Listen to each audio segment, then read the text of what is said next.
sensitivity pain fast with Sensodyne Rapid Action for clinically proven relief in 60 seconds.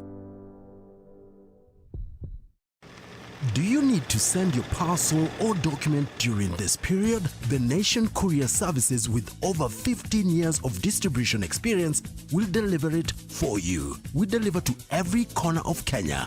Due to our strong distribution network, have overnight door-to-door service and same-day intra-city service with the security and safety of the client's shipment guaranteed. Your parcel is our priority. We'll deliver it for you. Contact us for delivery on courierservices@ke.nationmedia.com or call 0719 038 739. You rarely smile in public. Is it the stress? No, or is no, it just no. the way the Lord constructed you? No, the public sees only one face of your life. The public doesn't live with you. I can see you smiling now, actually. What is your relationship with the deputy president? I don't know. You think the police did a good job in enforcing the lockdowns and... They have done a good job. Is there any possibility of another lockdown? My job, my friend, as you wait for the call, my friend, is it just perturbing how sure you are that the call is going to be picked? My job, the recipient is probably held up. In our days, we... To get Baba Otis Maajabu by Flacco, dial star 811 star 936 hash. Skiza Non-Nation. Did you know there's a laundry bar soap that can help save you time, water, and money? Try Whitewash Extra, the 3-in-1 soap, detergent, and softener. Its unique formula provides a quick and effective wash, softens fabrics, and is gentle on your hands too. So you save by not having to use multiple products. And you only rinse once. For a laundry soap that can help save you time, water, and money, try Whitewash Extra. Brand power, helping you buy better. Introducing Ndovu Home Baking Flour and Ndovu Maize Meal, now in an attractive new packaging. Ndovu flours are fortified with vitamins and minerals to provide wholesome goodness for the whole family. Milled from a blend of the finest wheat, Ndovu all-purpose flour makes the most delicious chapatis, mandazis, and all other pastries. Ndovu is readily available at your nearest shop. Ndovu Tosha. Sona moja imetengenezwa kwa njia spesheli ili kupambana na maumivu kwa haraka. Sona moja ina aspirin kama kiungo. Sona moja, kitulizo kamili. Maumivu yakizidi, pata ushauri wa daktari.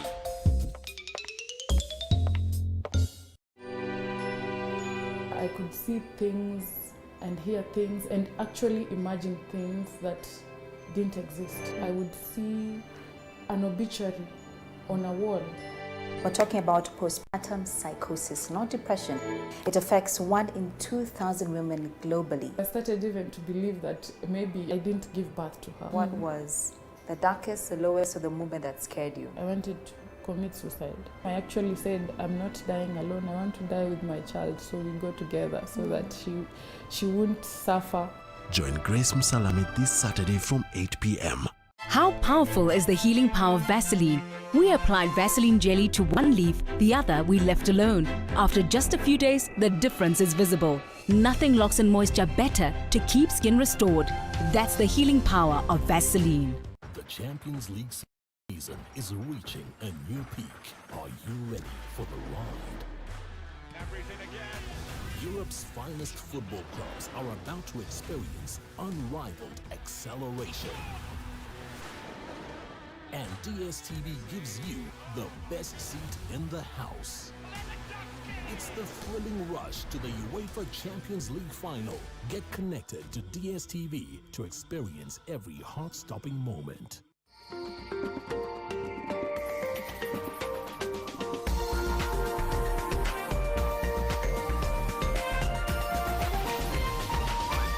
This is NTV.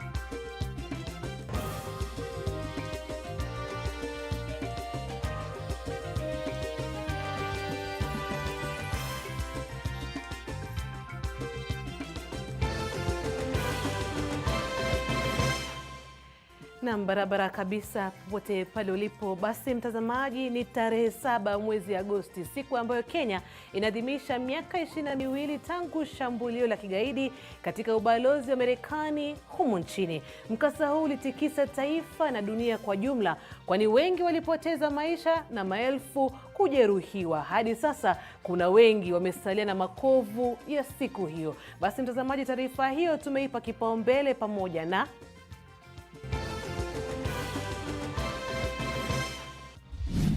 the only amendment that is in the floor of the House are amendment like the Nairobi Senator amendment. Any other amendments are being discussed in Chai and Mandazi session. Mashauriano ya maseneta kutafuta mwafaka wa mfumo bora kugawa pesa kwa kaunti ya Gonga Mwamba, huku kambi mbili zikiibuka.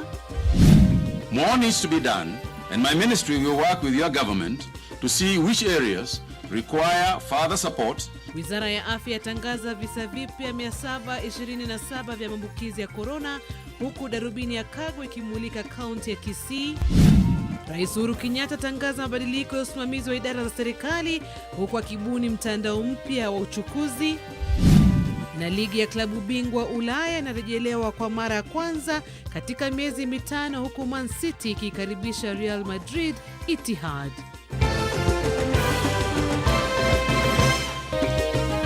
Mbashara kutoka jumba la Nation. Hii ni NTV Jioni na Jen Ngoiri. Dakta mtazamaji, basi karibu kwa taarifa kamili za NTV Jioni. Kama ilivyo ada na kusihi, tunamane sasa hadi tamati. Katika lugha ishara niko naye Flora Atino. Watu 727 zaidi wamepatikana virusi vya corona humu nchini, na hivyo kufikisha 25,138 jumla walioambukizwa COVID-19 nchini kufikia sasa. Watu hao 727 waliothibitishwa leo ni miongoni mwa watu 6,814 waliopimwa katika muda wa saa 24 zilizopita. Katika maambukizi mapya kuna wanaume 539 na wanawake 188. Jumla waliopona corona nchini ni 11,118 baada ya watu 674 zaidi kupona leo. Jumla waliopoteza maisha kutokana na corona sasa ni 413 baada ya watu wengine 14 kupoteza maisha.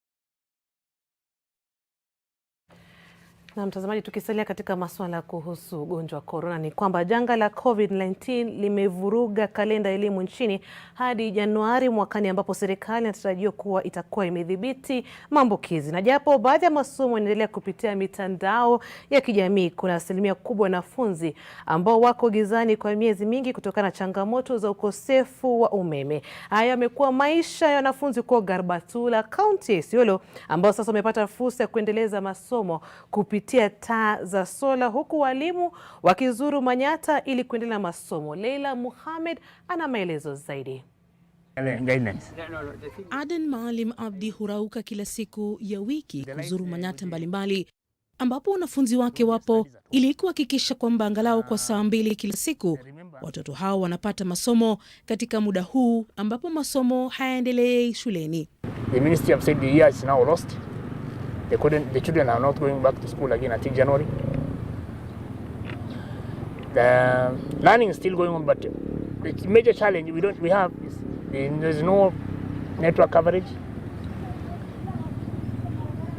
There are no TVs and those radios, the gadgets, electronic gadgets people don't use. They don't use. Aden anafanya hivyo. Very good. Sasa I hope mtaendelea tu. Ili kuwapa motisha wanafunzi wake ambao baadhi yao wanahofia ndoa za mapema zinawakodolea macho. Hofu yangu kwa nikiwa hii muda mrefu naogopa kuolewa mapema. Shule yangu masomo yangu katika alafu ndio tano katika nisikuwe daktari. Japo Habiba Ali hajajipata katika janga la ndoa za mapema, hujikaza kila siku kusoma.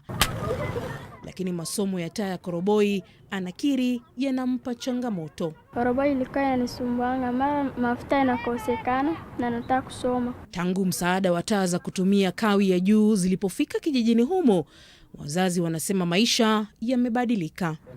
Mtoto nasoma na hiyo light mpaka saa 3:30. Mbele nasoma na torch. Mbeleni kuna shida. Saa hii iko na faida mingi. Hata simu hawezi charge na pesa, na hiyo tu light na charge na hiyo solar tu. Msaada huo kutoka shirika la kijamii la World Vision utafaa familia 720 huku shule ya Dida Bakiri ikipata taa 150. We are helping the communities to adapt to sustainable sources of energy by moving away from non-friendly sources of energy. Leila Mohamed, NTV. Mtazamaji, Kenya hii leo imeadhimisha miaka 22 tangu shambulizi la kigaidi katika ubalozi wa Marekani jijini Nairobi. Tukio ambalo lilitikisa taifa na dunia nzima mwaka 98, kwani wengi walipoteza maisha na maelfu kujeruhiwa. Hadi sasa kuna wengi wamesalia na makovu ya siku hiyo. Sadfa ni kwamba maadhimisho ya janga hilo mwaka huu yanajiri wakati ambapo taifa linakabiliana na janga lingine la COVID-19. Nuru Abdulaziz na maelezo zaidi.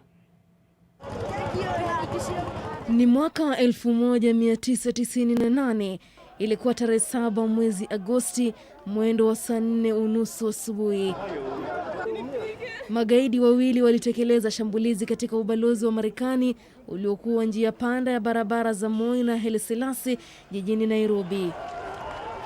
Walilipua lori moja lililokuwa limejaa mabomu mbele ya ubalozi huo. Mlipuko mkubwa uliotikisa ubalozi na jengo jirani la Ufundi Cooperative. Zaidi ya watu 200 walifariki na mamia kujeruhiwa. Na miaka 22 baadaye kuna wale ambao bado wanatarajiwa kufidiwa, huku wengine wakiishia tafakari na makovu ya siku hiyo. Tukio hili lilikuwa mwanzo wa misururu ya mashambulizi ya kigaidi nchini Kenya. Bila shaka ni tukio lililobadilisha mengi, hususan maisha wa Kenya humu nchini. Masuala ya usalama yalianza kupewa mwamko mpya kote nchini, na bila shaka imani kati ya majirani ikatikiswa pakubwa. Tukio hilo lilikuwa kubwa zaidi kuwahi kutikisa taifa kabla ya msururu wa mengine. Lakini adhimisho la janga hilo linafanyika wakati Kenya na dunia inapambana na janga lingine, homa ya korona. Janga ambalo linabadilisha mengi pia katika maisha ya Wakenya.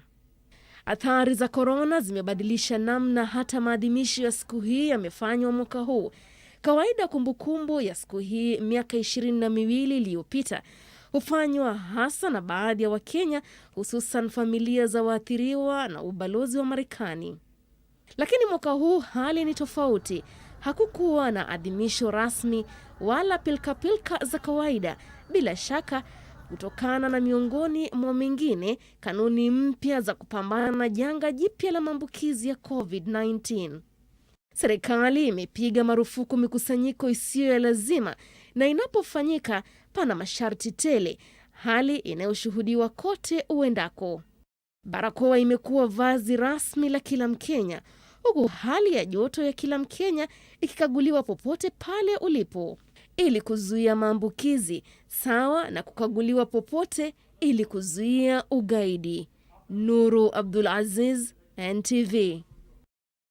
Mtazamaji, turejee masuala kuhusu korona. Ni kwamba Wizara ya Afya imesisitiza umuhimu wa kaunti zote kuwa tayari kupambana na janga la korona, kwani wagonjwa hawataruhusiwa kwenda kaunti zingine kupata matibabu katika hospitali za rufaa. Waziri wa Afya Mutahi Kagwe alisema hilo leo alipokuwa akikagua utayarifu wa kaunti ya Kisii, ikizingatia kwamba kaunti zote 47 sasa zimerekodi visa vya maambukizi ya korona.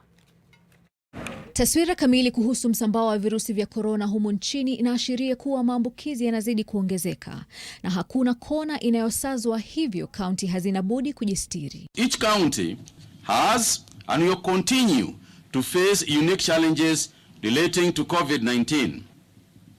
As the cases continue to increase across the country, it will no longer be possible to refer cases away from our respective counties. We must have the capacity to manage such cases. Akikagua utayarifu wa kaunti ya Kisii, Wizara ya Afya ilikiri kwamba ipo changamoto ya kuwawezesha wahudumu wa afya, ila serikali inajikakamua kuwakinga korona, ikizingatiwa kwamba wako kwenye mstari wa mbele katika mapambano hayo. Kufikia sasa wahudumu wa afya 10 wamefariki kutokana na korona, huku wapunde zaidi akiwa muuguzi Marian Awor Adumbo kutoka Karachuonyo, Homa Bay, aliyefia Kisii na kuzikwa leo. Kufikia sasa wahudumu wa afya 210 wameambukizwa korona katika kaunti ya Nairobi wakiwa kazini. Akizungumza katika hafla ya kupeana vifaa vya wahudumu wa afya kujikinga korona, mkuu wa NMS Mohamed Badi alisema kuwa kama njia ya kupambana na janga hili, wametenga vitanda 18 katika hospitali ya Mama Lucy na vitanda 10 katika hospitali ya Mbagathi za ICU. We are upgrading every hospital and building new facilities within the Nairobi County, starting with the 24 hospitals in informal settlements, which groundwork has started. Vifaa hivyo vilivyotolewa kwa ushirikiano na benki ya Equity na vinapaswa kuwafaa wahudumu wa afya katika hospitali ya Mama Lucy kwa miezi 15. Haya yakijiri, Wizara ya Uchukuzi inaendelea kuongeza orodha ya wasafiri wa kimataifa wanaoruhusiwa kutua nchini bila kuhitajika kukaa karantini, na Tanzania ingali kujumuishwa. Helen Aura, NTV. Kwingineko, majadiliano kutatua mgogoro uliopo katika bunge la Seneti kuhusu mfumo wa ugavi wa mapato ya taifa kwa serikali za kaunti yametibuka. Kamati ya maelewano iliyopendekezwa kutatua mgogoro huo haijabuniwa baada ya mrengo wa maseneta wa kaunti zitakazopunguziwa mapato na mfumo huo mpya kudinda kuwasilisha majina ya wanachama wao kwa kamati hiyo. Mgogoro kuhusu mfumo utakaotumiwa kugawa shilingi bilioni 316.5 kwa serikali za kaunti ungali kutatuliwa. Mrengo unaounga mkono mfumo unaopendekezwa na serikali ukiongozwa na seneta wa Nandi Samson Cherargei unalaumu mrengo wa maseneta wa kaunti zitakazopunguziwa ugavi wao ukiongozwa na seneta wa Elgeyo Marakwet Kipchumba Murkomen kwa kudinda kuwasilisha majina ya wanachama wao kwa kamati ya maelewano ili kusambaratisha shughuli hiyo. Every Kenyan is entitled to equitable sharing of resources. So we cannot also just sit here and say that population has nothing to do with it. Unapatia chakula kulingana na wingi wa watu ama ukubwa wa sahani. Hiyo watu utakubali hata kidogo. Walikataa kuleta ile majina matano, na wakati ule walikataa naibu wa spika akuwe mwenyekiti. Sasa wakati tulisema wote wacha spika Kenneth Lusaka akuwe mwenyekiti ya hiyo jopo ya watu 10, wamekataa kutoa majina. Exactly. So hiyo ndio unafiki, hatutaki Kenya hii. Badala yake mrengo unaoongozwa na Murkomen unapendekeza kati ya shilingi bilioni 250 na bilioni 270 kugawiwa kaunti zote kwa usawa, na kisha mapato ya ziada yanayosalia kugawa kwa msingi wa mfumo huo mpya unaoegemea sana idadi ya watu katika kaunti. The reason why we've left that gap between 250 and 270 is that if you operate with that base across the board, the question of losing and winning becomes manageable. Yeah, people will not gain lots of amount of money, and people will not lose lots of amount of money. It becomes at a level where, when you even tell national government to support this county because their budget as a whole of this much, it becomes manageable. But the one that was in place was ridiculous. We we were losing up to 2 billion shillings. Murkomen anashikilia kuwa msimamo wao utawasilishwa kwa pamoja na maseneta Johnson Sakaja wa Nairobi na Mithika Linturi wa Meru. Pande hizo mbili zilifaa kuwasilisha majina ya watu 5 kwa kamati hiyo. Kamati hiyo ilifaa kuandaa mkutano wa kwanza leo na kesho kupokea mapendekezo kutoka kwa maseneta kabla ya kutoa suluhu itakayokubaliwa na wote. Vincent Odur, NTV. Na taarifa hiyo inatufikisha katika sehemu ya swali la leo. Tunakuuliza, je, suluhu ya mgogoro wa ugavi wa mapato kwa kaunti itapatikana vipi? Je, suluhu ya mgogoro wa ugavi wa mapato kwa kaunti itapatikana vipi? Basi sema nasi kupitia mitandao yetu ya kijamii, Facebook, Twitter @JaneGorioOfficial, @NTV Jioni. Sasa tuangazie taarifa ya Tanzania. Ni kwamba aliyekuwa mbunge wa Changamwe Ramadhan Kajembe ameaga dunia katika hospitali ya Pande ya mjini Mombasa. Jamaa na marafiki walifika katika hospitali hiyo kutazama mwili wa mwenda zake. Marehemu amekuwa akiugua kwa muda mrefu na alikuwa amelazwa katika hospitali ya Pande kwa muda wa wiki 2. Mazishi yatafanyika kesho katika maziara ya Sheikh eneo la Mikindani mjini Mombasa. Atakumbukwa kama mmoja wa waanzilishi wa chama cha ODM wakati alipohudumu kama mbunge. Buriani Ramadhan Kajembe. Sio mimi tu nimepoteza mzazi, hata wanachangamwe wamepoteza mzazi ambaye amekuwa na wao miaka 30 katika active politics ya hii Mombasa. Nataka ndugu zangu muwe na subra, tukubali uamuzi wa Mwenyezi Mungu na Mungu amweke mzee wetu mahali pema peponi. Na tunasema pole sana kwa familia yake. Tulikuwa tumekuuliza na wengi tayari wameanza kusema nasi kuhusu suluhu ya mgogoro wa ugavi wa mapato kwa kaunti itapatikana vipi. Job Kinote anasema wakati wanasiasa wataacha siasa, suluhu itakuwa imepatikana. Wale wawili wapiganapo nyasi huumia, mwananchi ndiye anayeumia. Naye Honorable Fedha Mufuata anasema mimi naona tu siasa iwekwe kando, wameegemea kwenye siasa na kusahau upande wa ugavi wa mapato. Anatazama akiwa Madzu Vihiga. Naye Caleb Chauru anasema suluhu ipo ila tu ni siasa imezidi. Hawa viongozi wanangojea wachotewe ndio wapitishe, Mungu anawaona. Haya, kumbuka sio maoni ya Jane Ngoiri lakini maoni ya watazamaji wetu ambao wameandika kupitia mitandao yetu ya kijamii ya Twitter. Endelea kusema nasi. Naelezwa kwa sasa lazima tupate matangazo ya kibiashara. Nitarejea na mengi zaidi katika taarifa zetu za NTV jioni.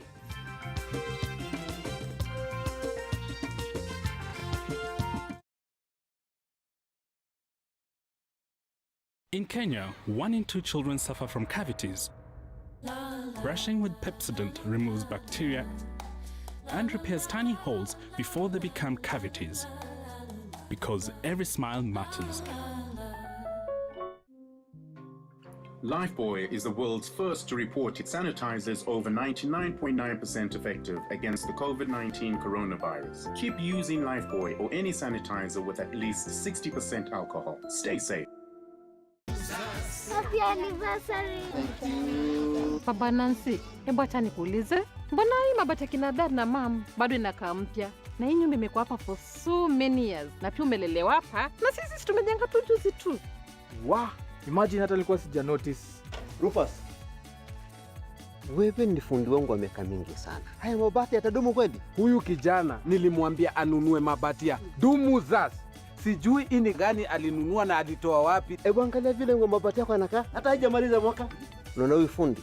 Hii nyumba yangu alinijengea kitambo. Naangalia paa bado linang'ara na limedumu. Usibahatishe mabati. Hakikisha umeangalia alama za kudhibitisha Dumuzas halisi. Chagua Dumuzas, mabati inayodumu kudumu na inapatikana kwa hardware iliyo karibu nawe. Isitoshe, Dumuzas ndio mabati pekee inayokuja na warranty. Sitaki tena kubahatisha. Na sote tuko same WhatsApp. Ni WhatsApp ni nini?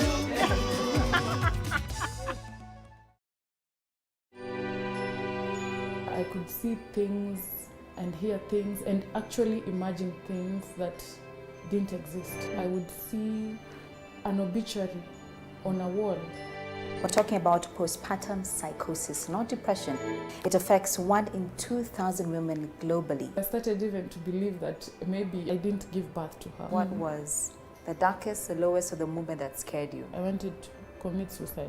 I actually said, I'm not dying alone. I want to die with my child, so we go together so that she won't suffer. Join Grace Msalame this Saturday from 8 p.m.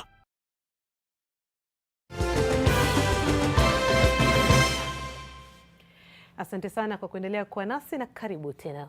Mwili wa mwanamke umepatikana katika mto Solongelo ulioko eneo la Lughano, kaunti ya Trans Nzoia, baada ya mto huo kufurika kutokana na mvua kubwa inayoendelea kunyesha. Huku hayo yakijiri, zaidi ya wauzaji matunda 100 sokoni Wangige wanakadiria hasara baada ya bidhaa zao zenye thamani ya shilingi milioni 1 kuharibiwa na watu wanaodaiwa kuwa askari wa kaunti ya Kiambu. Fatma Bogu na taarifa hiyo na nyingine kutoka kaunti.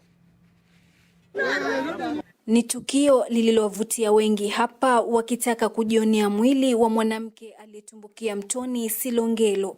Wakazi wanasema ukosefu wa daraja ndio unaleta mikosi hasa kwenye mvua. Kulingana na chifu wa eneo hilo, mwanamke huyo alitumbukia mtoni huku mumewe akiponea chupuchupu. Wakazi wanawataka viongozi wa eneo hilo kuwajibika. Katika soko la Wangige, Kiambu, wajasiriamali wengi wanakadiria hasara baada ya kile wanadai ni matunda yao yenye thamani ya zaidi ya shilingi milioni 1 kuharibiwa na watu wanaodaiwa kuwa askari wa kaunti. Wanadai kwamba mpango wa kuwahamisha kutoka eneo hilo unatumiwa kama kisingizio cha askari kuhangaisha. Sasa wanaitaka serikali ya kaunti kuingilia kati.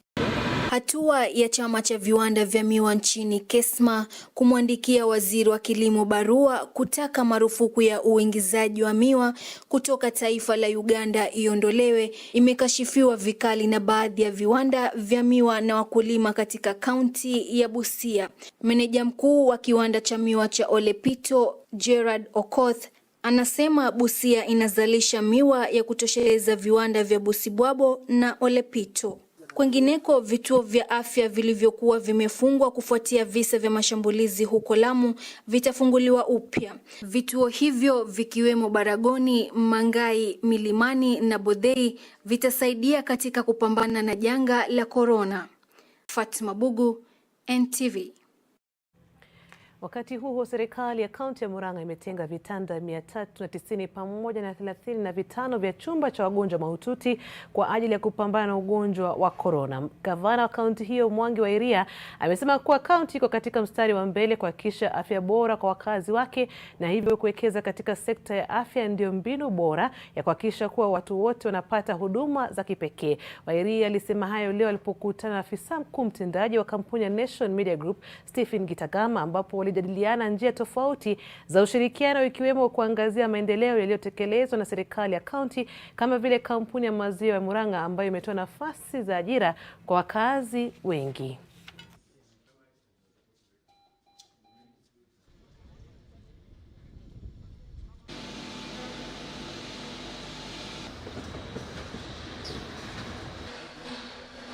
I think this gospel of social distancing, especially in markets and high traffic areas, as a nation, I think as a country, we need to just focus on that. We train people, keep away from each other, keep that 1 meter, 2 meters. We have all succeeded in handshaking. Nobody is greeting each other. There's no handshake in the country. People are not shaking hands. But people are still affiliating at very close range. If we deal with that, I think that to me is the real medicine, the real vaccine for the virus. We've had useful deliberations. We've agreed on a number of areas where we'll collaborate. We've witnessed firsthand the development that have been put in place in the county, and we are reasonably happy on the way forward on how we will continue informing, educating and entertaining our people and really creating value for the people of Murang'a. Sasa mtazamaji, Frederick Ochieng, mkazi wa kaunti ya Marsabit, ameanza safari kwa baiskeli kutoka Marsabit kwenda Busia kutoa hamasisho kwa umma kuhusiana na homa ya korona. Ochieng anatazamia kufika Busia baada ya siku 29. Mwanahabari wetu Mamo Ali alikutana naye akinoa nanga na kuandaa taarifa ifuatayo. Frederick Ochieng alianza safari hiyo hapo jana kutoka mji wa Moyale akielekea kwenye mpaka wa Kenya na Uganda mjini Busia. Madhumuni ya safari hiyo ni kuhamasisha umma kuhusu virusi vya korona. Ochieng, baba ya watoto wawili, ataendesha baskeli kwa kilomita 1200. Ochieng hutegemea vibarua kujikimu ila ni balozi wa NACADA katika kupambana na dawa za kulevya. Iliniuma nilipoona hata mtoto mwezi 6 anapata kupoteza maisha. Taifa letu la Kenya haijajipanga, kuongea ukweli, haijajipanga kwa maisha.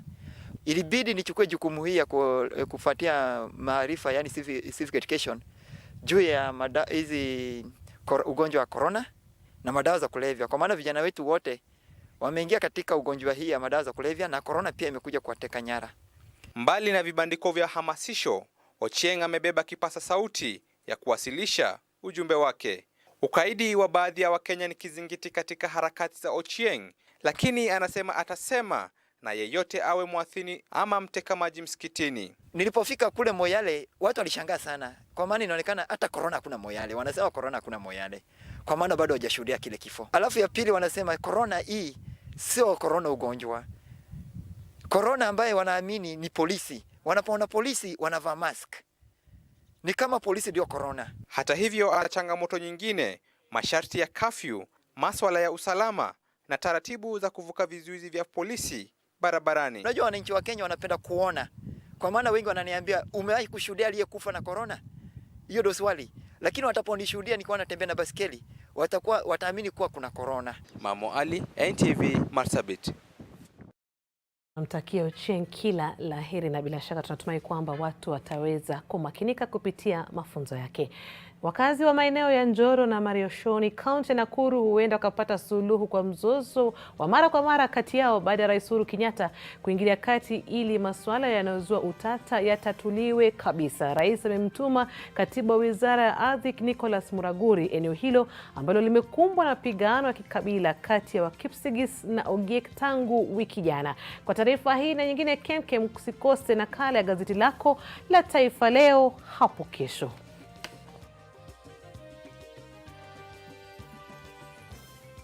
Na msikose gazeti lako la Taifa Leo. Na kwenda mapumzikoni tena, kisha ndirejea na taarifa za michezo.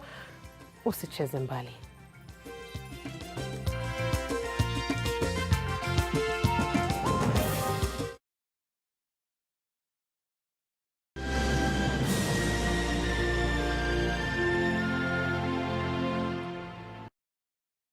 Various institutions have reported over 800 million units of unclaimed shares among other assets. To find out if you are an owner or beneficiary, dial *361# or visit www.ufaa.go.ke.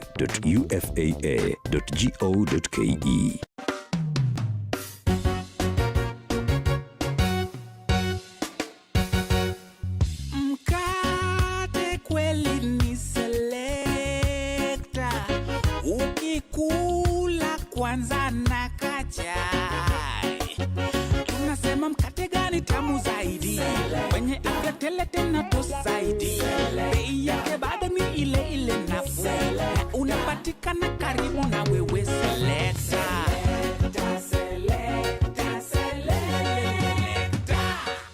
Mkate ni Selecta. And now, Selecta comes with free Zesta Jam for a limited period of time. How powerful is the healing power of Vaseline? We applied Vaseline jelly to one leaf, the other we left alone. After just a few days, the difference is visible. Nothing locks in moisture better to keep skin restored. That's the healing power of Vaseline. Mwenyezi Mungu atakufungulia hazina zake nzuri kutoka mbinguni na kubariki kazi za mikono yako. Utayakopesha mataifa mengi, lakini wewe hautakopa. Mungu atakufanya kuwa wa kwanza na sio wa mwisho. Hakika utaendelea mbele na sio kurudi nyuma. To get blessings za maisha, SEO Skiza Tune, dial *811 *928#. NTV Michezo imeletwa kwako na DSTV. And DSTV gives you the best seat in the house. It's the thrilling rush to the UEFA Champions League final. Get connected to DSTV to experience every heart-stopping moment.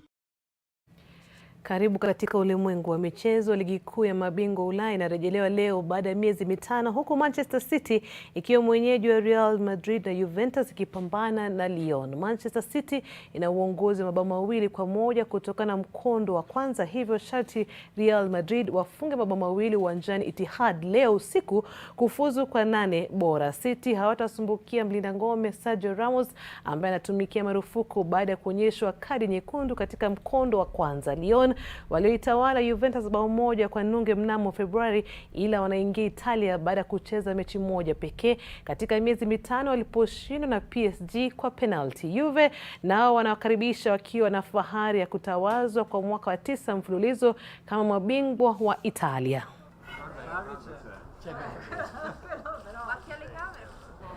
Na Wolves wameingia robo fainali ya mchuano wa bara Ulaya kwa mara ya kwanza katika miaka 48 baada ya Raul Jimenez kufunga penalti kuwapa ushindi wa mabao 2-1 dhidi ya Olympiacos katika ligi ya kombe la Europa.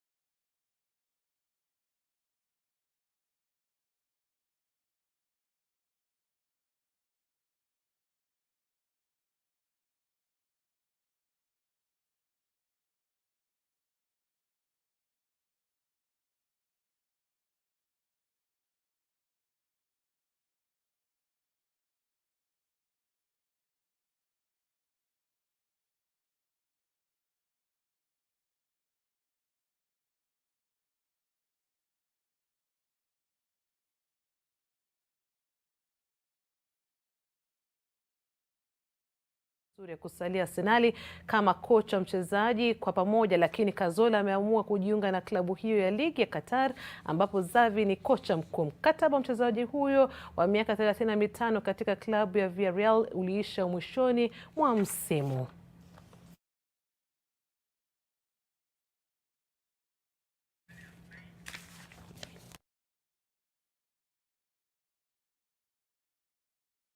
NTV Michezo imeletwa kwako na DSTV.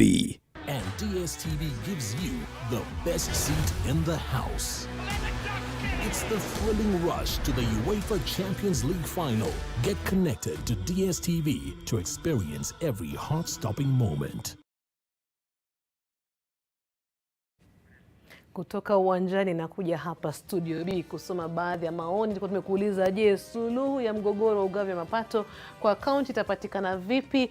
Taita Finance kutoka huko kwetu nasema hizo pesa ziongezwe ama zipunguzwe. Hazionekani mashinani, magavana hawazitumii ipasavyo. Miradi mingi pia imekwama. Maseneta wawe waangalifu sana kwa sababu hiyo hoja huenda ikatumiwa kisiasa mwaka 2022. Yeye ni Jacob Karonge anaandika kutoka Mtongwe, Mombasa. Ronald naye anasema mwafaka utapatikana kwa kaunti zote kupata kiwango sawa, kisha zile kaunti zitakuwa na changamoto zaidi watapata mgao wa zaidi ziada ili kusiwe na kaunti zitaathirika sana. Na mwisho kabisa Evans Kidega anasema siasa imekithiri, anatazama kutoka Pangani. Haya, bila shaka Waswahili wanasema kilicho na mwanzo hakikosi mwisho. Kufikia hapo natamatisha taarifa zetu za utendeti za NTV jioni. Nasema tukutane kesho Mola kipenda. Kwa niaba ya Flora Atien, good night.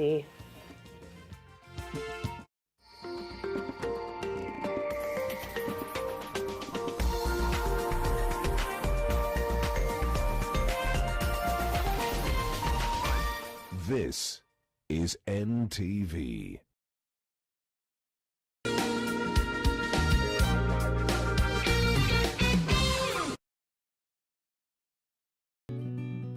I help women find independence by training them in fish farming. It's tough on my back, joints, and can cause headaches. Panadol Extra relieves multiple types of pain. If symptoms persist, seek medical advice. Geisha aloe vera and honey, made with the goodness of aloe vera to calm and refresh your skin. Be strong and last long.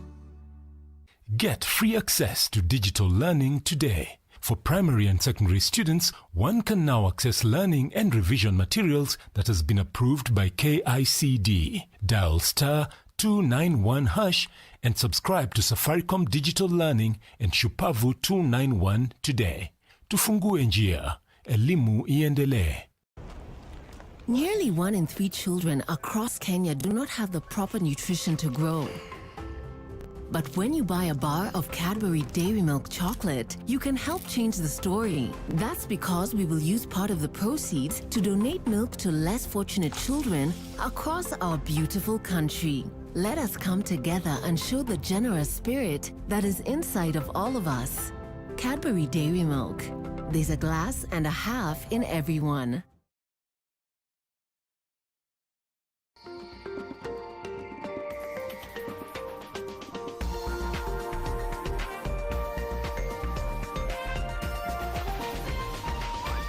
NTV, turning on your world. The following program has been rated PG. It may contain scenes unsuitable for children under the age of 10.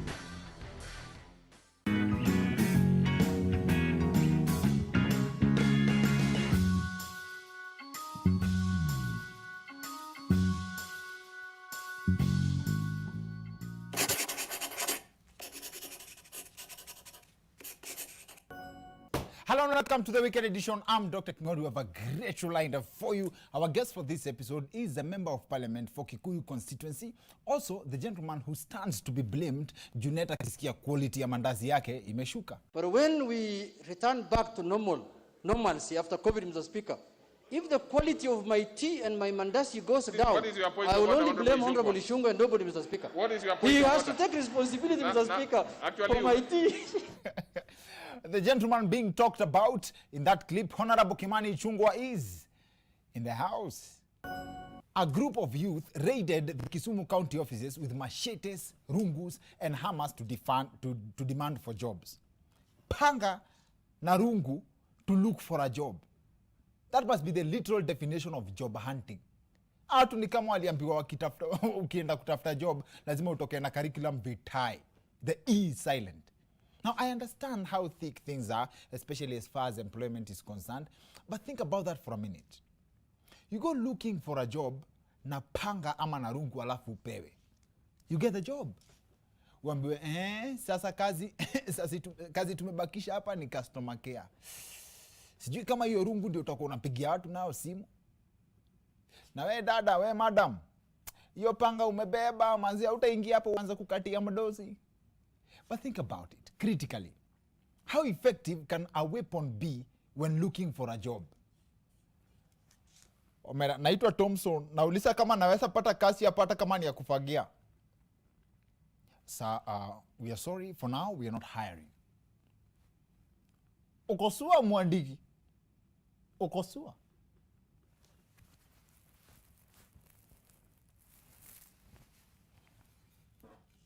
Na sasa bado wamwandiki kazi. Okay then, you can start tomorrow. Unasema tomorrow, mimi hata nilikuwa tayari kuanza hata leo. Alafu unajua mimi nalipwa kama rent. Unanilipa kwanza ndio unitumie. Sasa hapo hata wewe umeenda sana. You know, as a company we have structures. Na si hata mimi niko na structures. Ama hii ni nini? Hii ni structures Omera. Now, so unanijenga ama nikubomoe? Now, in other news, police officers, the Kenya Police has launched a digital occurrence book this week. So moving forward, all crimes will be recorded online. Basically, the National Police Service has joined Twitter. Technically, this is different though. This is a system to help the government improve service delivery and to reduce corruption. So sahi ukishikwa, especially for the first time offenders, unakreatiwa account ya makosa online. We are moving away from analog operations to digital operations. Funny thing called the file. You know, nunua chai, file ipatikane. Ongea na wazee, ili file ipatikane. Hawa wazee sasa lazima wapote. Sahi hakuna cha file. Karawa kikushika anakugoogle, anaona dhambi zako. Ni kuupdate tu. Kichana naona hapa 3 October 1999 ulipiga polisi. Hapana mazi. Huyu jamani nilimvaa tukiwa classmates high school mazi. Hata hakuwa meju hata ikuwa karao. Haya basi nimekusamehea. Lakini inabaki kwa bio. Another update is the option of paying fines through mobile money transfer. I can't wait for the excuses on this one. Mzee ngoja kidogo usitume kwa hiyo pay bill. Nitumie kwa hii namba. Najua namba ya serikali iko na deni. Uonangi news. Alafu unatuma 500 kamili. Hiyo ni ya kukutoa. Sasa ongeza 27 bob ya kutoa. Now I believe moving forward they will even introduce an e-wallet. Mali unaweza save do just in case ufanye makosa. Wewe kichana fine ya loitering with malicious intent ni 1,200. E-wallet yako naona iko na 271 shillings. Why are you committing a crime you cannot afford? Why are you living beyond your means? Now, this week, ANC party leader Musalia Mudavadi was on the spot, or should we say on the receiving end, after he posted pictures of him buying sweets from kids. Wasi wakajam, ati, oh, you are promoting child labor, etc. And then I thought about it. What if Mudavadi had posted pictures of him ignoring children selling sweets? What would have been the reaction? You also remember when people were so mad after Coca-Cola did not pick this little girl for an advert. What's the difference between those two scenarios? Is it the amount of money we imagine would have changed hands? Now, kwa history ya Mudavadi, mimi naweza feel vibaya nikisikia alibagain. Which maybe is the reason why people were so mad. Unajua haters always assume Mudavadi ananga bargaining power. Alafu hii maneno ya politician kununua vitu is also a tricky one. Because juzi hapa, the Deputy President William Ruto recently bought innovative chairs from young Kenyans in the Juakali sector. Listen to how the negotiations went. Kama hii mwananchi wa kawaida tunauzia 22,000. 22,000? Yes. Mwananchi wa kawaida kama mimi? Yes, hasala. Sasa kama wewe hasala wetu, tutakuzia tu bei mzuri, 50 peke yake. First, hata hiyo clip tulipoliticize. As in, we politicize everything. Hii Kenya kila kitu ni rigging. Juzi si mliona Ruto kwa news akinunua kiti. Now, that's besides the point though. Mwananchi wa kawaida amepata hiyo kiti na half the price yenye DP anapewa nayo. But we were happy to see a politician buying something from Kenyans, an ordinary Kenyan, na bei ya juu. In fact, it's double price. More than double the price. Ikiwa in that case, ni politician anabuy, it's empowerment.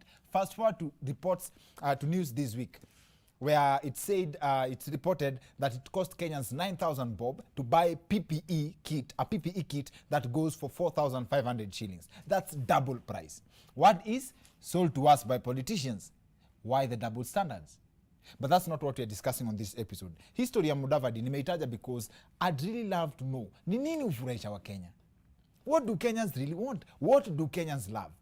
Who can we say amewahi furahisha wa Kenya na akakosa kuumia? And not even on the national platform. Kufurahisha hata an individual in Kenya inakuanga kesi. Let's extend this conversation to the second part of the show with our guest, the MP for Kikuyu constituency, Honorable Kimani Ichung'wah, to break this down even further. See you guys in a bit.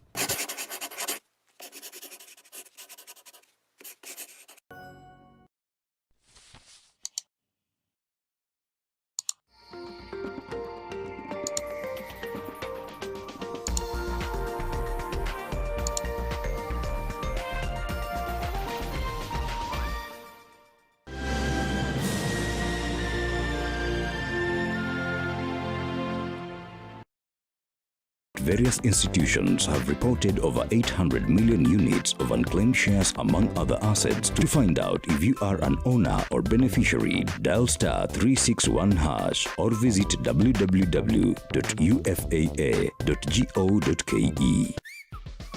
Oya ni aje, mimi ndo John T Fresh. Mimi ndio nimetambulika hii Gikomba yote sekta ya manguo.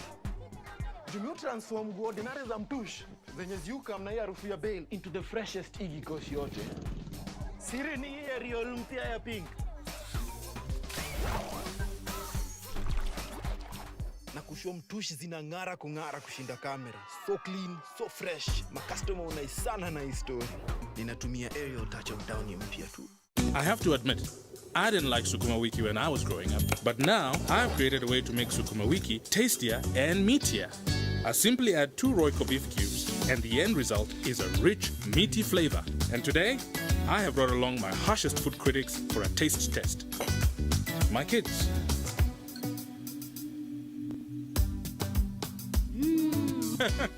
More, please! Royco beef cubes. Add 2 small cubes for a big, meaty taste.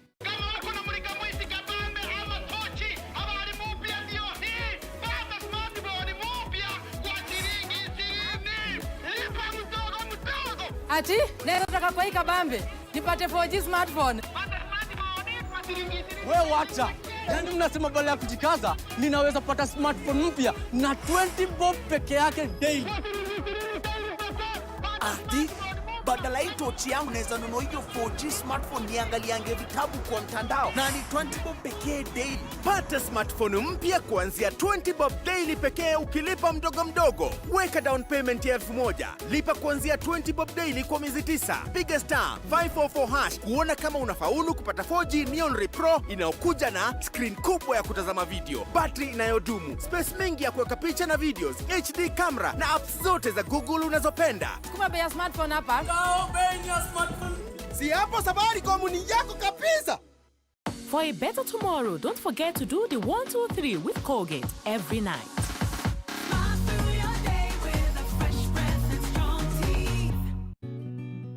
I help women find independence by training them in fish farming. It's tough on my back, joints, and can cause headaches. Panadol Extra relieves multiple types of pain. Panadol Extra, now with new Optizorb technology, to fight multiple tough pains with 3 times more pain-relieving medicine in the first 30 minutes when you need it most. Seeing them support themselves makes any pain worth it. If symptoms persist, seek medical advice.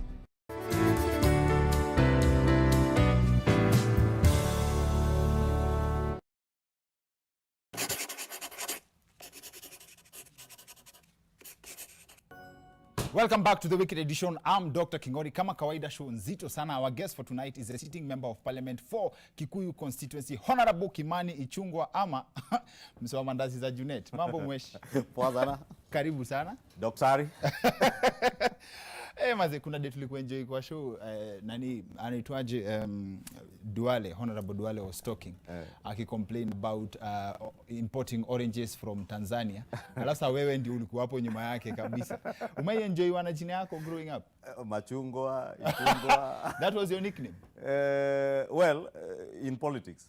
But when I was growing up, where I come from, people know the name is pronounced as Ishong'wah. So huko wase walijua si machungwa. Na ile time ya ODM na mandizi, machungwa na mandizi, ulikuwa na convince aje watu wewe ni wandizi 100%? Nani alisema nilikuwa wandizi? Na guess tu. Yeah. Na guess tu. Sina napiga picha na wewe. Unapiga picha? Ulikuwa wandizi? Umeniweka mahali labda sikuwa. Ama my name betrays me. Hapana.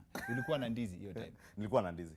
Sinaona I guess right. Ndizi, yeah. I guess right because nilikuwa na soma mood of the country. Nilikuwa na ndizi. Karibu sana. Unajua sasa floss by the your former school is inaitwaje in terms of floss mode. Alliance High School. Not Alliance High School. Come on. Alliance. V. Mkwata hiyo na Nairobi University fever. Even university pia nilisomea Nairobi University, lakini si it is the University of Nairobi. So you're the inamaanisha nini sasa? The Alliance High School. The University of Nairobi. Nilijaribu. The member of parliament for Kikuyu. Kwenda. It just flows. Ni nini unakumbukwa nayo Alliance? Those who were there my time will tell you I was the senior prefect in charge of discipline. I served in the Alliance High School government as a senior prefect. Mulikuwa na government? Yes, very powerful one. The most powerful government I've ever served in. For what? Yeah. As in, what about school government? We had a whole cabinet led by a school captain, a deputy school captain, and other 14 captains. So we had you a cabinet were the senior of 16. prefect? I was a house captain and senior prefect in charge of discipline. But I will tell you now that I am in the catering committee in parliament. Mandazi za Junet zinakampiti. Mandazi za Junet, by the way, coincidentally, my best friend Hassan Mohammed bet me to the position of dining hall captain. I had really worked hard to become dining hall captain in 1994. Rather in 1993, because we had to be promoted to be senior prefects in 1994 now when we moved to Form 4. But my friend Hassan Mohammed bet me to it. Hassan Mohammed came from Kakamega. Kakamega na food ziniendanga pamoja na lakini sasa angalia Msomali kutoka Kakamega. Huyu Junet pia ni Msomali kutoka Migori. So the guy who bet me for dining hall captain was Hassan Mohammed. Who came from Kakamega. So nikakuwa house captain wa house inaitwa Smith House. And I was also the senior prefect in charge of discipline. What kind of prefect? Ulikuwa unavaa wase hiyo time yenu wase walikuwa wanachapa ma students as in other students, ma prefect? Hapana. Although there was an incident in 1994 that turned out very ugly. In fact, mzee alichapwa alikuwa sana ya PS Mutahi. Nafikiri alikuwa anaitwa Karega Mutahi. Karega Mutahi. Yes, Karega Mutahi when he was PS for education. Alichapwa na a fellow student. No, group ya prefects watatu wakachapa sana yake. Ikaleta mezesha. Mlichujwa? I think, if I remember well, I think it led to the demotion of one prefect. Demotion? Yeah. Were you ever suspended ama kesi kama hizo? No. I've always been a very disciplined person. Why do you think I was in charge of discipline for 640 boys? Because I was very disciplined. At that time, but I was also very fair. I was firm. I've always been a firm but fair person. I was very firm but very fair. And that's what influenced you joining politics badai? At one point in 2006, Caroline Mutoko challenged young people. And that time I was a young person. 2006. Yes. And I was a young person. I just worked for about 5 years as an accountant. I was working at Madison Insurance. Yes. And I was driving to work. She was challenging young people, stop whining in bars and restaurants, crying how bad the country is. Yes. Do something about it. So I took up that challenge and I said, I will do something about it. I will run against Paul Meter in 2007. Na ukamfanya ile kitu? Na hiyo jani ikaanza hapo. Of course nilianguka miguu ikaangalia juu 2007. Alikushinda the first No. In fact, the person who won is Lewis Nguyai. Nyi wote na nani mlinyoroshwa? Mimi na mwito wangu tukanyoroshwa.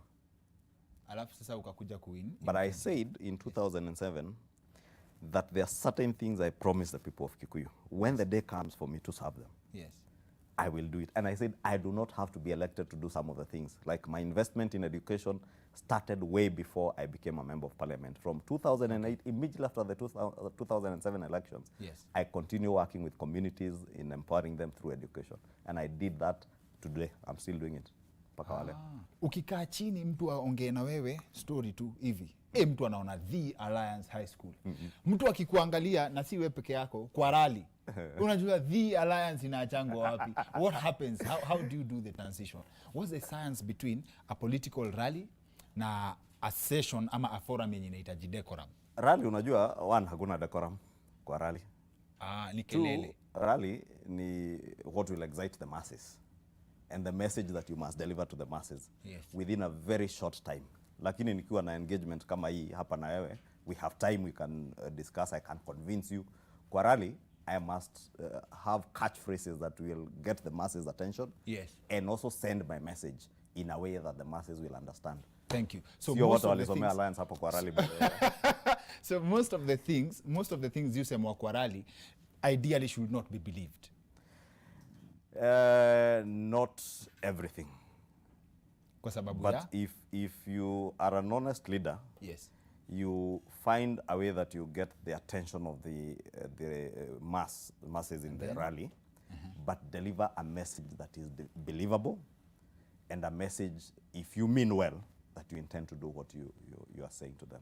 Now, what's the science base of the campaign promises? Because that's what hiyo ndio kitu nani confuse. Kwa sababu you can find a leader who has delivered for Kenyans. Amefanya vitu, but they will not vote him back.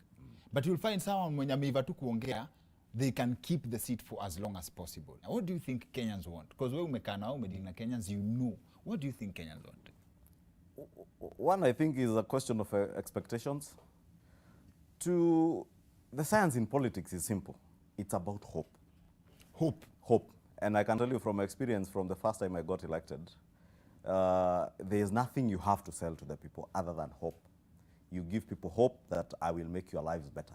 Yes. Once you're elected, then you have now a responsibility. Yes. Not to give new hope, but to deliver on what you promise the people. Sasa tukiongea realistically, does it really matter what you have delivered ama sasa ni the alliance you are in, either tanga ama kieleweke? No, it matters what you have delivered. I can tell you that for a fact. Okay. But also, as I said, it must be tempered or balanced with the people's expectations. Yes. Why I say it matters what you have done and what you have delivered is because I have seen it in my own constituency. One, I was elected on a platform where I promised people real, tangible change that would change people's lives. Yes. And I worked very hard to be able to deliver on those promises. In 2017, I went back to the people. I told them, I promised certain things. I want you to judge me on whether I have delivered on those things. Of course, there are those who expected handouts and everything, but I have always been very firm. I am not the kind of politician to give you handouts. And nakumbuka even that time nilikuwa naambia wakiniitisha, naambia baba yao wako nyuma. Waititu anakam. Anakam kuwaletea hiyo. Oh, anakam na yako pia. Anakam na yangu pia. Sawa. Hiyo story tulikuwa timu moja. Swali alikusponsor indirect. Ni sponsor lakini kazi ya handouts ilikuwa yao, so nikawaachia hiyo mimi. I focus on what I promise the people to deliver. So ulikuwa na make sure umekam before baba yao. I don't do handouts by the way. That's good. Na hiyo ni poa sana. That's hopeful. Hapa kwa hope.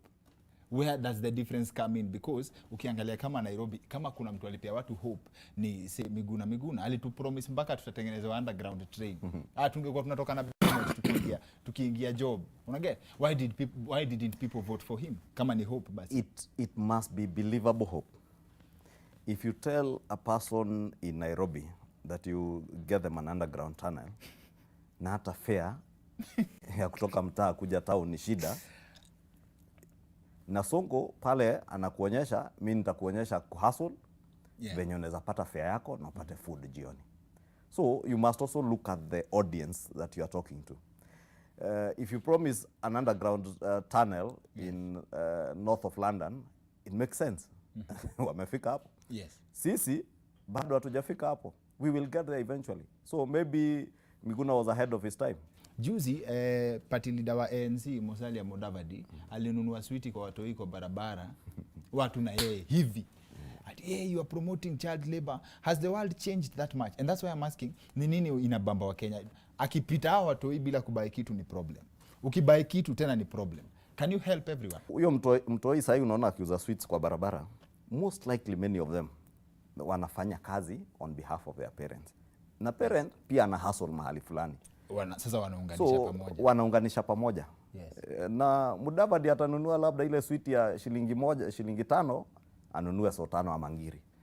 Hiyo ni family imepata food that day. Yes. So most of the people utaona wakiattack mtu kama huyo ni watu watu wako tu kwa social media. Face value. Na by the way, your response for kutolewa kwa committee ya budgeting na allocations kupelekwa kwa hiyo Junet akasema umtengenezee mandazi poa. Sema atakublame.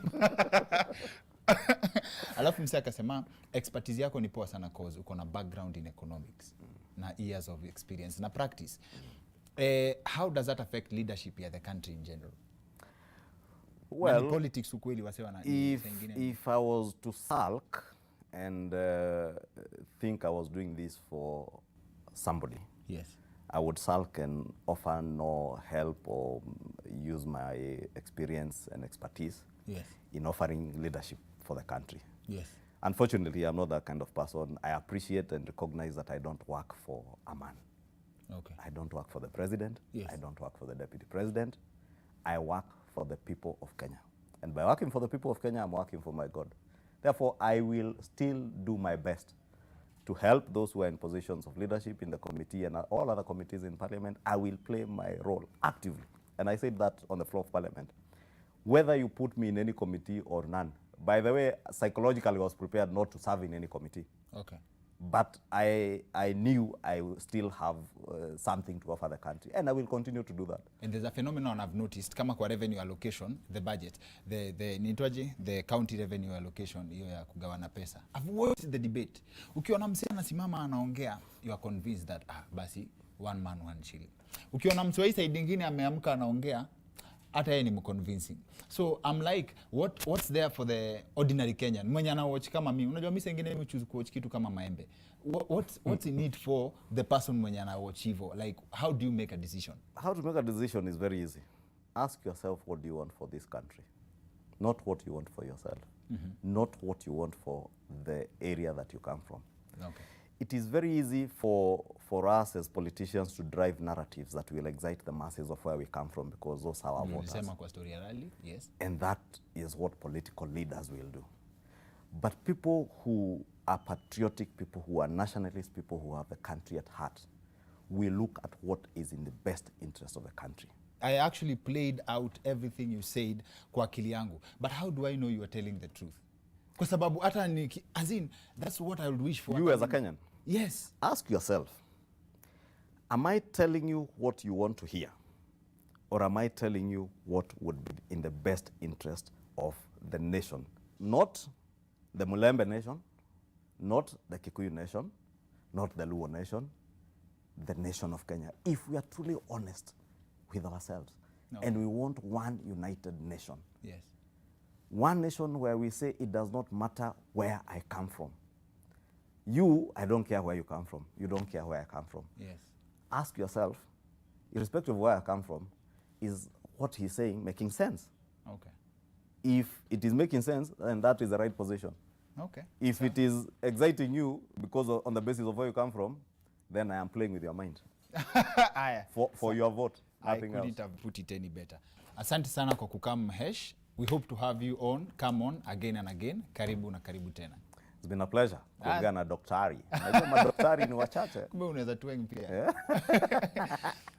Manze. Unajua mahasla pia ujaribu. Copy ma dynasty ya daktari. Lazima tujaribu pia kidogo. No wonder hapo ndio mali inatoka. Manze mentiklong kuload hustlers na dynasty. Asante sana kwa kukam. Thank you. That's it for the Weekend Edition. See you next week. My name is Dr. Kingori.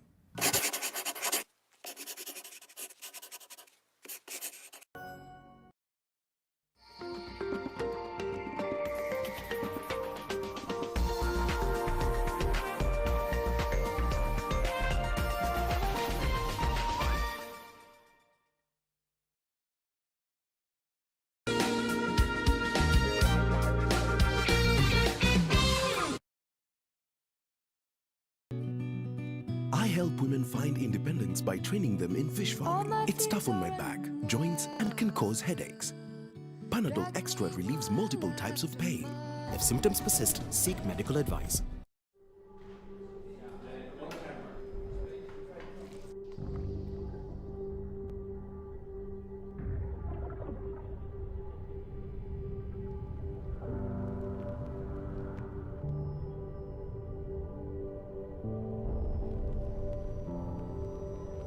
Beat sensitivity pain fast with Sensodyne Rapid Action for clinically proven relief in 60 seconds.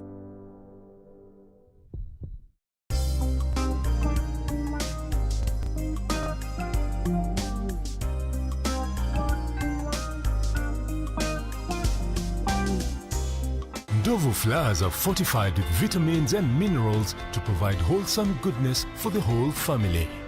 Ndovu all-purpose flour makes the most delicious chapatis, mandazis and all other pastries.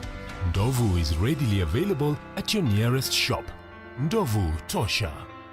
Pata smartphone mpya kuanzia 20 bob daily pekee ukilipa mdogo mdogo. Weka down payment ya 1000. Lipa kuanzia 20 bob daily kwa miezi 9. Piga star 544 hash kuona kama unafaulu kupata 4G Neon Ray Pro. Si hapo Safaricom ni yako kabisa. From far with you. Kabisa. I even gifted you a magnificent house. Rosa, it's the thought that counts. Please help me. When it comes to fever, you need to be both. Panadol Baby and Infant starts to work on fever in 15 minutes and is gentle on the tummy. Panadol Baby and Infant, tough on fever, gentle on your child. Live and direct hapa Papa Jasper reporting kutoka Kakamega. Na niko na mtu hapa anaitwa Matofali. Mtu tunataka tujue opinion yake kuhusu hii corona. Ango, what is your opinion kuhusu corona? Corona achia wa Chinese. Sisi hapa shida tuko nayo ni masuala ya nzige. Sisi tunataka tu nzige. Kwa sababu sisi watu wa Kakamega tunalalamika sana. Kwa sababu ukiangalia To get Nzige SEO Skiza tune, dial star 811 star 923 hash. I could see things and hear things and actually imagine things that didn't exist. I would see an obituary on a wall. We're talking about postpartum psychosis, not depression. It affects 1 in 2,000 women globally. I started even to believe that maybe I didn't give birth to her. What was the darkest, the lowest of the moment that scared you? I wanted to commit suicide. I actually said, I'm not dying alone. I want to die with my child, so we go together so that she wouldn't suffer. Join Grace Msalame this Saturday from 8 p.m. rarely smile in public. Is it the stress? No, or is no, it just no. the way the Lord constructed you? No, the public sees only one face of your life. The public doesn't live with you. I can Yeah. see you smiling now, actually. What is your relationship with the deputy president? I don't know. You think the police did a good job in enforcing the lockdowns and They have done a good job. Is there any possibility of another lockdown? Change can be disruptive, but Business Daily has got you covered. Get evolving market trends, ingenious business ideas, and the latest tech content in the new market dynamic and exciting lifestyle content in the new normal environment. Business Daily. More possibilities.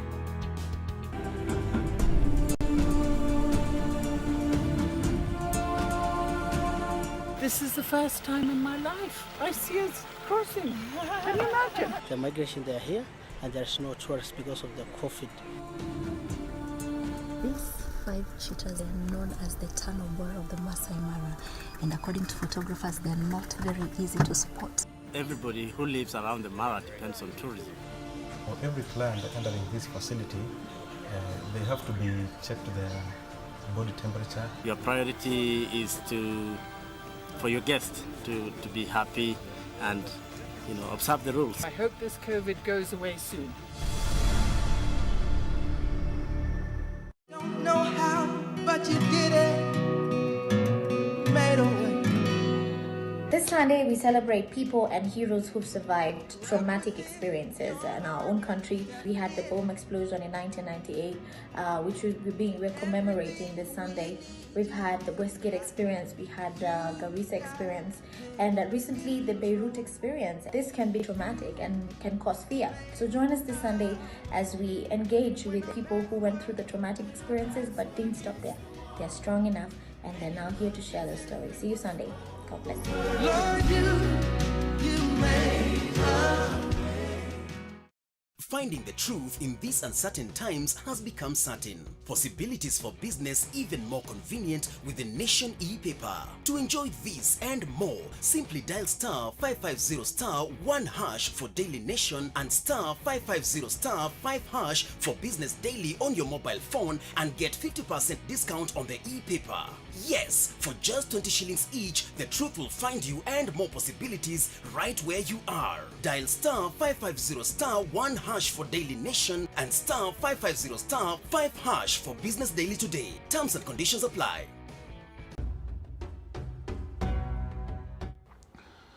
Prophet Muhammad sallallahu alaihi wasallam taught us about plague. He told us that if it's happening in a place, don't go. And if you are in a place that is happening, don't come out. Prophet was preparing us for quarantine, and he was also telling us to take precaution that we should not be agents or carriers of the virus. It should not be us who are going to carry the virus, take it to our congregations. For this reason, our congregations, we've decided that since faith is in the heart and everybody knows where his faith is, we have taken this time to stay at home, pray at home, do our prayers, because when you're at home, you are still with your Lord. God will not forsake you for being at home because you are not in the mosque, but know that even at home, you can still pray to God that He helps us in this big independent pandemic that is in the world.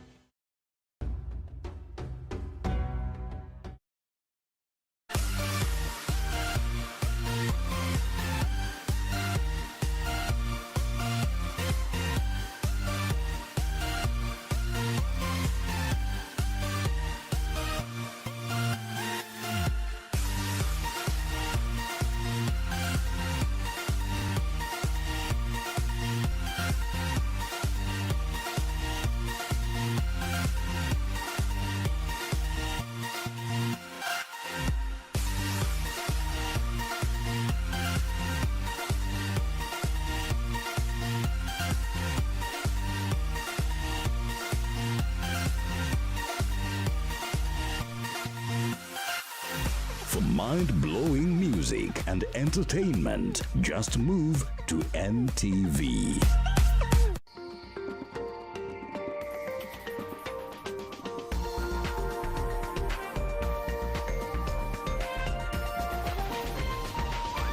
NTV, turning on your world.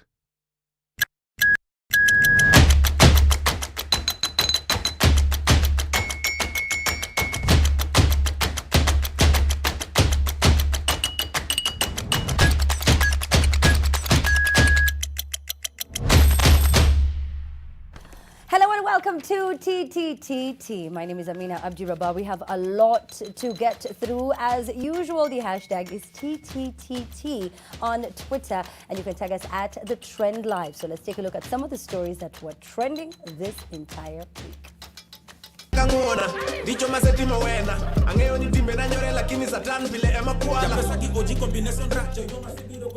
House of Hope Church has called out gospel turned secular musician Bahati and rapper Calligraph Jones for using priestly gowns in videos of their songs.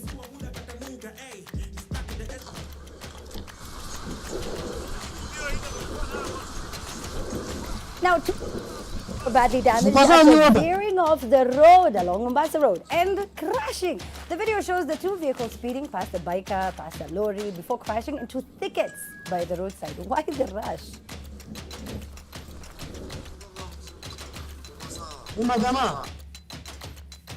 Now, a 62-year-old woman will spend the next 35 years behind bars after being convicted of robbery with violence by the Lloyd Tok Tok Law Courts. How is this even possible? Stick around and hear what the panel has to say.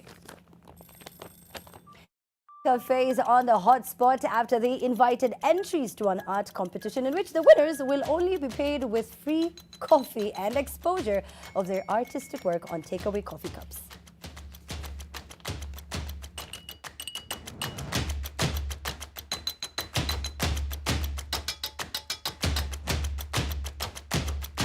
All right, so now let's get to meet our panelists tonight. We've got Kwach. Hey, Kwach.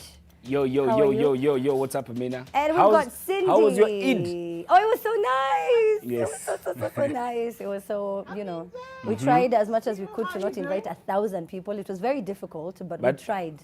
Bado mandazi zetu tunazingoja, you promised us. Ni akina Magi na akina Ndenga, our producers for TTTT, who said that you guys don't need this food. Oh, Corona. Then I said, oh, sorry. Actually, ask Maggie. I'm not lying. Hi, Cindy. Hey, Amina, missed you. I've missed you too. I'm good. I've been following you on Instagram. Listen, if you are a new mom, if you're an expectant mom, trust me, you want to follow, Cindy. And I also love the car seat anchor. Is it the car seat? So what is it called? Yeah, it's the car seat anchor. Yes, car seat anchor. It's me, giving my thoughts on everyday things when I'm stuck in traffic. You watch? Yes.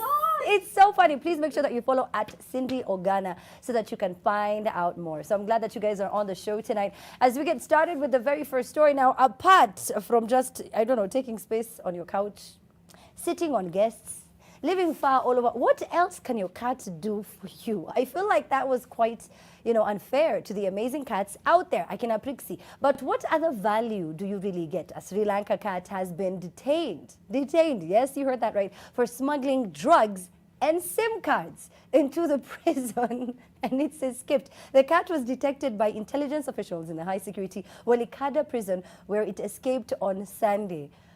Kwach. Yeah. What is this? 2020, by the way, iishe. Kwa sababu hizi story sasa zimekuwa mob. Me, when I saw this story, Amina, I just told myself, please, the Kenyan government, please liaise with the Sri Lanka government, let Mutiso come home. Tunajua alienda huko hustle. We know times are hard. Arudi nyumbani tafadhali. Arudi nyumbani tafadhali.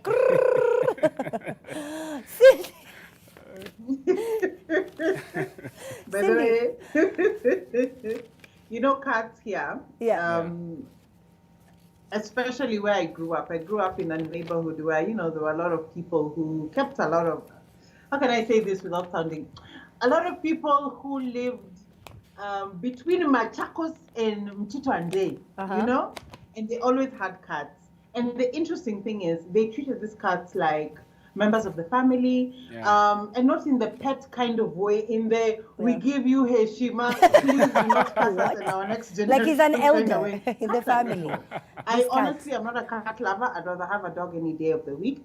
I feel cats are just generally, there's a way a cat can look at you like this thing is going to That's so kill true. me. That It's gonna is eat me why at night. cats are used as tools to escape prisons, not dogs, not panya. You know, panyas are not loyal. They will eat whatever goods you give them to hepa. But a cat, a But cat you know, is Amina, clever enough to know, by the way, I will take this from this point to this point. I don't even know what I'm more sure impressed by. The way Nick has said, Mutiso cat. was, involved in this one way or another. I don't know if I'm more impressed by the cat smuggling these things or the cat escaping. I'm just like, which one is more stealthy? Kwat, you wanted to add on something? I wanted to say that at least finally we've had a cat that is paying something for what they eat and how they're That taken is care true. of. You know how cats are very entitled. But the only reason why I wouldn't keep a cat is you come back to the house and the cat feels like, where have you been all day? Ulikuwa umeniacha nani anilishe the whole day? And then you get there, you sit down, alafu anaanza kukurukia kanyaga. Like, I've been waiting for you to sit on you the whole day. You know? Who do you think you are? But who do you think you are? But this has been happening in prisons, though. I don't think it's the first time we're hearing of a cat or an animal smuggling something. We've seen it in movies. We've seen it all over the place. I think it's just getting trained. The cats? Yeah. How I can hear you even even train rats and sometimes even things like crickets. They smuggle things into prison. Stop it, Squatch. Yeah, they do. Stop. They do. Pigeons. No. I mean, it's true. Is it Mexico or South Africa? A cricket. Have you seen the size of a cricket? This What famous is it? drug lord who was arrested and he escaped. Was it Mexico? His name starts with El T. Chapo. Forget Not his that name. one. What's Okay, his name? so another one. El Chapo. Okay. See, El Chapo used to use pigeons. Yeah. Well, I mean, pigeons have been used throughout history. Yes. If you watch any of the epic movies or series, you see them using pigeons. You see them using like different types of birds as well to sort of like transport messages, letters, and things and like. But a cricket, I didn't hear about that one, but okay. I guess you have to use whatever means. I'm just like, how did you train the cricket? Like, does it come back? You know what I mean? Like, the patience. What they normally do is that they make a one-way kind of hole. So that now this cricket, they tie something on the cricket, and then this cricket has only one way to go. And this way is going to end up in the other cell of the prisoner. Okay, so that makes sense. And when it's coming back, it also has just a single way to come back. Then now that person waits for it on the other end, and the other one waits for it on this other end. You know, I've been watching so much Blacklist. So like there were all these other episodes of people trying to smuggle things from prison. They were using rats. They were using I don't know what, maracacamba. So like I get how it works. Then Red Reddington is there like, Dembe, we are going to America. Yes. There's a cricket there. I know the person who sent them. The cabal has sent the pigeon with a message. We have to go to London, Dembe. Fire up the jet. Anyway, if you didn't get that one, I guess you don't watch the series. But listen, as we move on now, House of Hope Church has called out hip-hop artist Calligraph Jones and gospel-turned-secular musician Bahati for using priestly gowns in videos of their songs. Now, could it be that the men in cloth feel like the artists are misleading Kondo Wabuana? Cindy, I know you saw that. Did you see the video? So Calligraph posted the teaser. He's featured this amazingly talented Lua rap artist called Japesa. He is very, very talented. Please, if you've never heard of him, just get on him now. All right, so we have a bit of the song, by the way. In case you haven't watched it, take a look. Till I'm in the grave with kings and queens. To hell with the stories of Sisi Kuku, I'm a slave. Tulianza from nothing. Remember when I used to like I would kneel and pray. Finally, nyaseo sigwe, then now you can call me Yonyi Papa J. Gidwa dongeo ge matimoga hot. Samoro gijoga kabisa. Sisiri ni mimi jadot. Jumapili ibro yuda kanisa. Kataka bado wachamo walot. Gimana Yesu wamesha safisha. Oriti manana odio poro manyanya Amina, I'm sorry. Calligraph Jones is an artist par excellence, and I do not mind saying it again and again. His lyricism is so amazing, and I think he should rap more in the Luo, because he said it in a way that even my dad, if he listened, he'd go like, "Come on, Chwadgino, you know." He really hit the notes. About the dressing, I grew up Catholic, and I sort of understand how it can be taken the wrong way. Okay. During the Met Gala, when I think it was 2 years ago, when the theme was Catholicism or something, and guys are coming out with their own different Madonna, interpretation. Rihanna, I understand it, artists to you and to me, but when when there are people who view these clothes in terms of the symbolism that they hold, I do see how it can be taken out of context. However, art cannot be put into a box and a label. So maybe it's time that also people like me who are a bit conservative understand that it is just an appreciation and it is not necessarily demeaning the religion. I mean, I completely understand, your standpoint and your opinion, Cindy, but then however, you have to remember that religion is an extremely icy, very dicey and extremely sensitive subject to touch on. It is very, it's one of those, it's very controversial. Like, you have to be very careful what you do and what you say, because it can be taken completely out of context, and they don't want to understand your art, because for us, this is something that we consider very, very seriously. And as you portray it in your video, it sort of looks like it's just a thing that other people can do. So I sort of see where they're coming from. But Kwach, what are your thoughts? Yeah, I think this follows, you remember when cops were also banned from going to preach using their uniforms? Their police uniforms? Yep. Their uniforms. Because normally, those uniforms are there for a reason. The attire someone wears for something is there for a reason, and when you try to take it out of context, kidogo, then it might mean something that it wasn't meant to be. And at least we are happy, we are lucky that Kina Calligraph, they were still within the boundaries of sanity. There's a video someone did, and they were wearing those the clothes of the clergy, and what they were singing, my God. I can't even mention the name of the video, because now there are some weirdos out there who will start going, tell me about it. I want to go see it. I want to go see it. Kwach, tell me. Go on, Cindy. Well, what the clergy needs to address is, have you noticed that apart from depicting, priests and stuff in the way they dress, the rosary is now an ornament. It is an article of adornment. People no longer see it, wear it like it's something, they are beads of worship. People wear them like necklaces. In fact, the bigger the better. Yeah, but go on. So I think it's, yes, they are to be respected and there is some symbolism in them, but maybe in the context in which Calligraph was using them, it can be seen as art depicting society. Probably. That would be my argument. However, Rihanna in the Met Gala, when she came up dressed as a bishop with a big hat, I had issues with that. That is just me. As somebody who was born and raised a Catholic, I was like, and I think she had worn like a bodysuit with the. I found it a little funny. All right. Well, now for those of us who are watching it from like a fashion standpoint, we were like, "Oh my days! Did you see what Rihanna wore?" Because and you see, that's the thing, Cindy. So when it comes to religion, it's very personal, right? And that's why I said it's very icy. Like, you're not sure if you want to touch on it because it hits people very differently. And but then I think also there is a space of sensitivity to what makes sense to someone. Yeah. Values are something that are very personal. And if someone tells you that I don't like what you're doing to what I believe in, then I think maybe you should listen to them. Yeah. All right. Well, hashtag is TTTT. Tell us what you think about any of the topics that we've talked about right after the break. We're going to get into one of the biggest stories, one of the hottest stories of this week, Art Cafe. Do you want to be paid, financially? You want to get some money, or you want to be paid through exposure? Na kwa many milipona exposure industry. Well, we'll talk about all of that when we get back. We've got to pay some bills. We're going to be right here. Don't go anywhere.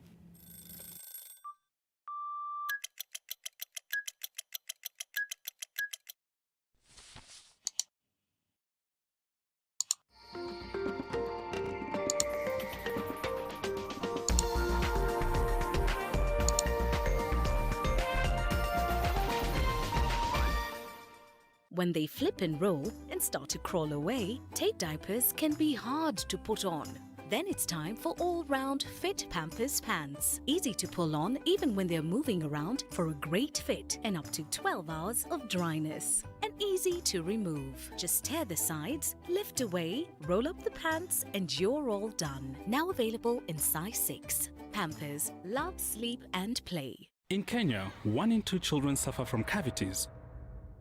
Brushing with Pepsodent removes bacteria and repairs tiny holes before they become cavities. Because every smile matters. There's no debate. Home is best. If you must pay for deliveries, use your NCBA debit card. Stay home. Stay safe.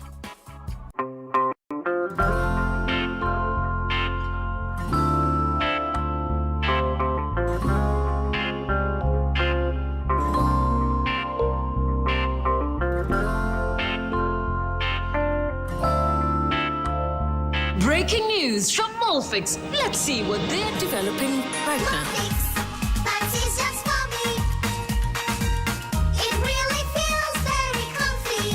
Molfix pants with anatomic fit technology. New Molfix pants, an invention from babies for babies. You should also try Molfix. Finding the truth in these uncertain times has become certain. Possibilities for business even more convenient with the Nation e-paper. To enjoy this and more, simply dial star 550 star 1 hash for Daily Nation and star 550 star 5 hash for Business Daily on your mobile phone and get 50% discount on the e-paper. Yes, for just 20 shillings each, the truth will find you and more possibilities right where you are. Dial star 550 star 1 hash for Daily Nation and star 550 star 5 hash for Business Daily today. Terms and conditions apply. I could see things and hear things and actually imagine things that didn't exist. I would see an obituary on a wall. We're talking about postpartum psychosis, not depression. It affects 1 in 2,000 women globally. I started even to believe that maybe I didn't give birth to her. What was the darkest, the lowest, or the moment that scared you? I wanted to commit suicide. I actually said, I'm not dying alone, I want to die with my child, so we go together so that she wouldn't suffer. Join Grace Musalame this Saturday from 8 p.m.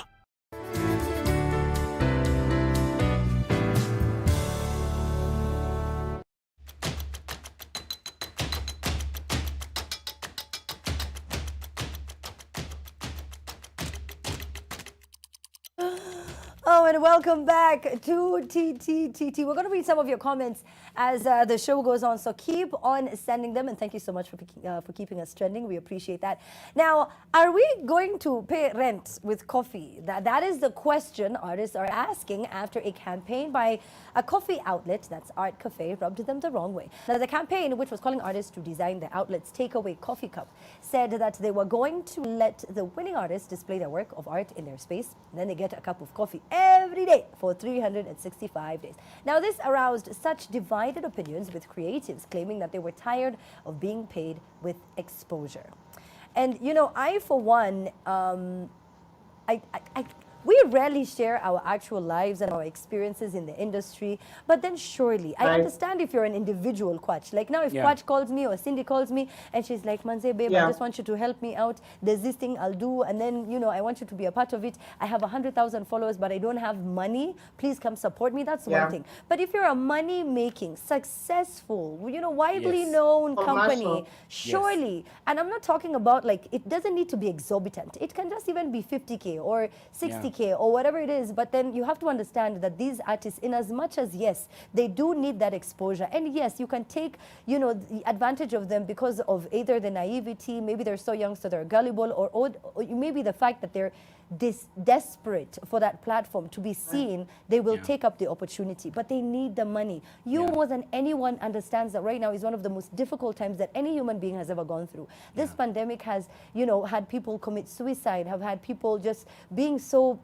depressed and sad, and you want to tell me that you can't even afford, because it's like 100 and something thousand, the coffee, if you calculate it per year, right? You know, every day for the year, it comes to 100K and something. Why can't you just give them that? You have that money. I was paid through exposure, Cindy and Kwach. I was doing the Kisima Awards, and they had all of these sponsors, and they paid me through exposure, brah. Like I kept trying to negotiate money. They even said they'll pay me 15K. I'm so young. I have nothing going on. I'm like, okay, let me just do it. They even refused with that 15K. And this happens to so many creatives and so many artists, and it's time that it just stops. Because we cannot go to a restaurant and tell them, let me post you on Instagram, I'll pay you through exposure. I have 800,000 followers. Stop it. You can pay something, pay people. It's very unfair, man. You know, sorry, Kwach. I totally get you. I totally get how emotional this is for you. And now it also happens that all the three of us have, in one way or another, participated in the art industry, and we have been by made use of Yeah. through I the don't have to name give up of my coffee. exposure. my coffee. I was just speaking to Amina during the break, and when I was hearing her sing, and I was telling her, it is these kind of things that let her out of the music industry. Exactly. Because at some point you have to get tired. You have to. I have a problem with the absolute payment in exposure. We are not saying that the other things you're giving alongside the coffee is worthless, totally worthless. We understand that getting a space at cafe for display of your things, that's absolutely good. Exactly. But don't let that be the only modes of payment that you're giving the artist. Yeah. I mean, if this coffee is going to run into hundreds of thousands, why not just say at least I'm giving you 35 Gs, and then on top of that, you're going to get to display your things at our different outlets, so that, the artist gets a way around. You can work your way around Corona with the 35,000 and say, at least, wacha basi nifanyie hiyo nini, whatever it is I'm doing. And of course, other artists were also on the spot for having said that they went through the same kind of things, getting to be paid by exposure. And I mean, if it happened to you, it doesn't have to happen to anyone else. No, Kwach, I actually disagree. And I know that one of the people who said that was jealous. And I 1000% did agree that there are some opportunities that do give you the exposure that you need. All I am saying is that all of them don't have to be, free coffee or a free jug. I don't know, come and then you can shower in our plate. But even when you host for hotels, right, they tell you we can't pay you in full, maybe half. We'll pay you through accommodation, through services. Maybe you can use any of our... in kind. You can use a spa. Yes, they pay you in kind. All I'm saying is that if you are a money-making company, you're a profitable company. Can you imagine if Safaricom is one of the best paying companies in this country when it comes to events, by the way. Let me just say that outright. I'm not advertising them. I haven't worked with Safaricom in a while. I'm just saying that when they do, when they do reach you, they want to pay you, and they pay you well. And I wonder, why don't other companies pay? Can you imagine if Safaricom is like, we have over 20 million subscribers, we will send a message to all of them with the name Cindy Ogana breastfeeding. They will all know. We have such a big platform. You won't pay the rent. Yeah, just make us an app for free, or develop us something for free. An app. We are going to expose it to these millions of Kenyans. No. Cindy, what are your thoughts? I think you pretty much said what I wanted to say. The thing is, this is a very tricky topic for me, just because I know the lady who does marketing for Art Cafe, and her heart was honestly in a good place. She was thinking, there are people who, they approach Art Cafe all the time and say, hey, can I do this design for you? And they're like, what if we put it out for everybody and they can give us this design? And then in return, we'll give you something in kind. They did not anticipate that it would get this kind of traction and negativity. They were honestly looking for the young guys who would benefit from the exposure, and guys who don't have a portfolio of work or have not invested years and years and years, so they can say, okay, my time is worth this. They were looking for the up-and-comers. And if you're an up-and-comer, like we have all been in the industry, sometimes it does help if you get a little bit of exposure, even if you don't get the money back. However, they did see that it is good, even for the up-and-comers, to have a little something in their pocket so that they can invest further in their trade. And the whole thing, took the time that it did, and now they're paying them. My only issue is the or, because they changed and said, so we'll give you this or this. So I'm wondering, who decides the or? Is it the artist? Is it them who says, okay, for this cup, what are you talking about? It is worth a year's supply of coffee, or for this cup, it is 30,000 shillings. But it's because I come from an industry, I work for a charity, and we rely very heavily on volunteers. Because our services are free, we find it very difficult to pay volunteers who come and give us value addition. And we do recognize their value, but we do tag on their philanthropy and say, what you're doing is actually helping somebody at their time of need, and so are we. So I do understand how you can pull at somebody's heartstrings that way, but you do have a point, Amina. If you're a commercial entity and you can afford to pay for that exposure, even if it is anything, bus fare, even if it is what we call a honorarium, not necessarily payment, but to say asante sana, then it is good. And maybe this has set the precedent for all those guys who do take advantage of these young up-and-comers and ask them to do the dirty work and use their good product to make millions. And you know, Amina, this also comes at the back of a conversation. It's not only in the art industry. No. Even outside the art industry, people have been asking for interns to be paid. Because yes, they are still getting some experience through your organization, but they, at the same time, they are making money for you. They are creating something that is going to bring you something. So at least the least you can do for them is at least get them going, keep them going, give them something to keep them going. That's what I'm saying. And you know, Kwach, what I'm trying to say is that there are some times that you don't have budget, and everyone understands that you don't have budget. But you know, just because it happened to us, so I'm not saying it happened to them. It happened to us. Kwach, you have been taken advantage of. Cindy, Absolutely. You have numerous times you have been paid through exposure. Just because it happened to us does not make it right. Sexual harassment has been something that is very common within the entertainment industry and the film industry as well. It doesn't make it right. Okay, you know, there are companies that have budget, there are clients that pay money for that, you know, production or for that work, and then you don't get to give, you know, the interns or the crew, you know, just a significant amount of money. I remember the very first time I was paid a proper salary, and I was like, kwani kumbe usanii nalipa na hata sayo pia shanikula, lakini yani bado amenilipa vizuri kwa sababu pia yeye alikuwa amekulwa zamani ya Kalan. I'm just saying to all companies, if you want to really support the arts industry, I can specifically speak about the arts and entertainment industry because this is one that we are all in. It is very difficult to make your name in this industry. It is even harder for you to make money, for you to even land a job. So if you think that you have a space where you want to support this creative industry, well and good, and we thank you and we welcome that. But you have to also understand that we do need that compensation because we have rent to pay, we have children to feed, we have children to clothe, we have ourselves to transport from point A to point B. For God's sake, have some humanity in you, and please just pay us. Even if you can't pay us our worth, just something small. At least, not a slap in the face. It's extremely disrespectful. And the fact that we don't have anything else, so we're going to take that job is even worse. And you know those artists are still going to do that job for nothing. And you know you have money. Man, it's so unfair. It takes years for you to make it through this industry because companies don't want to pay. So thank you to all those companies that support and pay and help and actually give artists money instead of exposure because you know they deserve can I add something real quick? Can, and I hope I won't be seen as being feminist because you and I, all of us were in the MC industry. For guys who pay male MCs more than female, my God. I have been in that position where I have had to turn a job down out of principle because I was meant to co-MC with someone, but I was getting half of what he was getting because I am female. I'm like, that's BS. That is BS. Oh, you know this crowd, they understand better. That is BS. They do that to me all the time. Pay the female MCs the same amount as male MCs. Thank you, Cindy. They pay them double, bro. Thank you to guys like Jalas. Jalas at least anakutetea anasema pana lipo msichana kile unanilipa. So thank you so much for that. But also, you need, as a male, as a guy, please call out that privilege because it doesn't make any sense. We are on stage together for 8 hours. How are you being paid double? Yes. How? Same pay for same work done. For the same work, and probably you were even there earlier. Lakini tumeteseka kwa industry Cindy, Kwach. Lakini ya mambo ya exposure, if you have money, please pay. No matter how much, pay something. Chipukizi once paid me for a YouTube video, 5K for fuel. I was so shocked. I'm like, but you're my friend. I could have done this for free. And he's like, I just want you to, I don't have money. This isn't something that's making money, but here's something. Because he understands that I used fare, I used what, and we don't have money. Hey, his story is precious. We can go on and we can go on forever. So let's just take a break, okay? And then we get back and talk about other things like Pastor Bahati. Oh, wait, we talked about Pastor Bahati, but we have to talk about the 62-year-old woman who was arrested and might spend the next 35 years behind jail. Find out why after the break.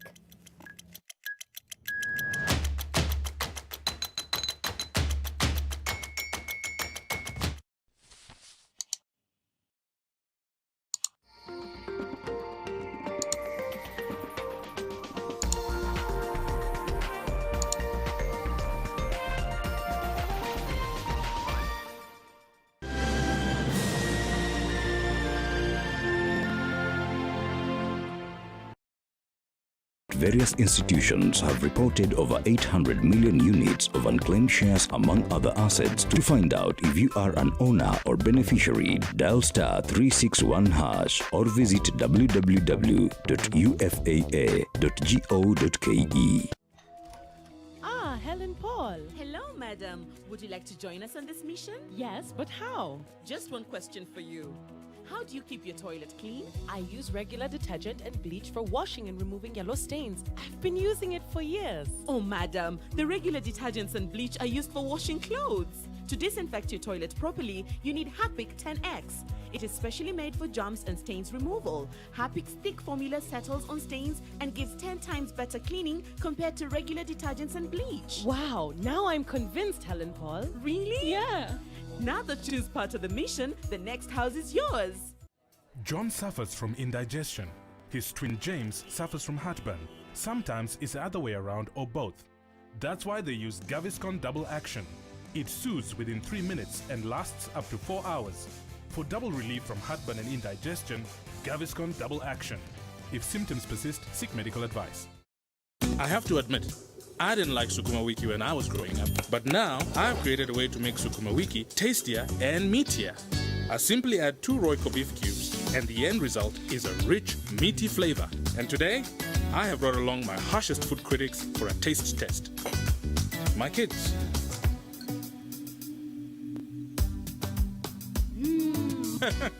More, please! Royco beef cubes. Add 2 small cubes for a big, meaty taste.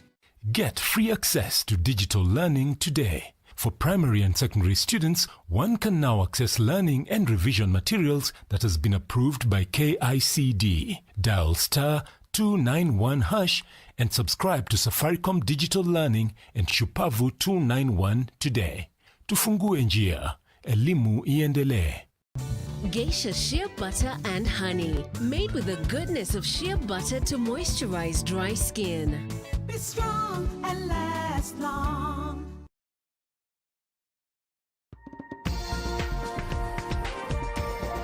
This is NTV.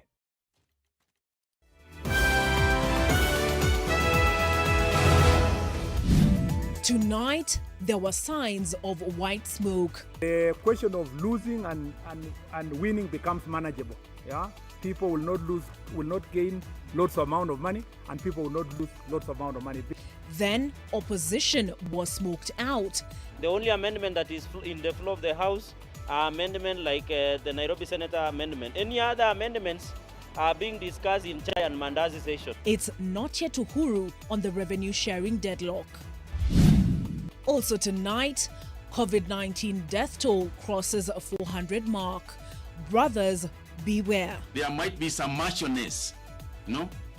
Wa mungwana, wa mtu mkali. Uonyeshe una nguvu. Wewe huwezi kuvaa mask. Mimi ni fellow. Utakufa. Na hiyo ufelo yako. CS warns fellow men that the macho will see trouble as more questions arise over lost COVID-19 cash. Plus, one man cycling to raise COVID-19 awareness reveals the reality away from the press conferences. Corona hii sio corona ugonjwa. Corona ambaye wanaamini ni polisi. Informing the nation amid a broken cycle of information.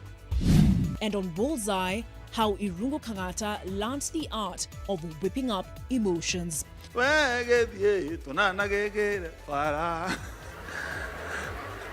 Return of ugali eating sessions. We have been hosted here to a very good lunch. We want to thank our brother. Eugene, why don't you ask us some of these things? Not forgetting the divisive search for the real Luya Baba. Hii mambo yenye tunafanya sio maneno ya ubabe ama sio uongozi. Wangamati bwana, nyenyekea wewe.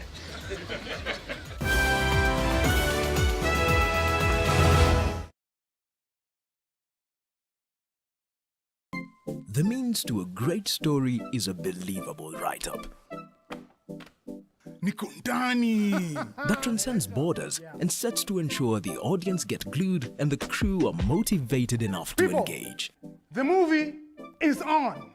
Yani tukundani. Kila shot lazima iwe perfect because every angle matters. Nikundani, boss. Great shots are coming right up.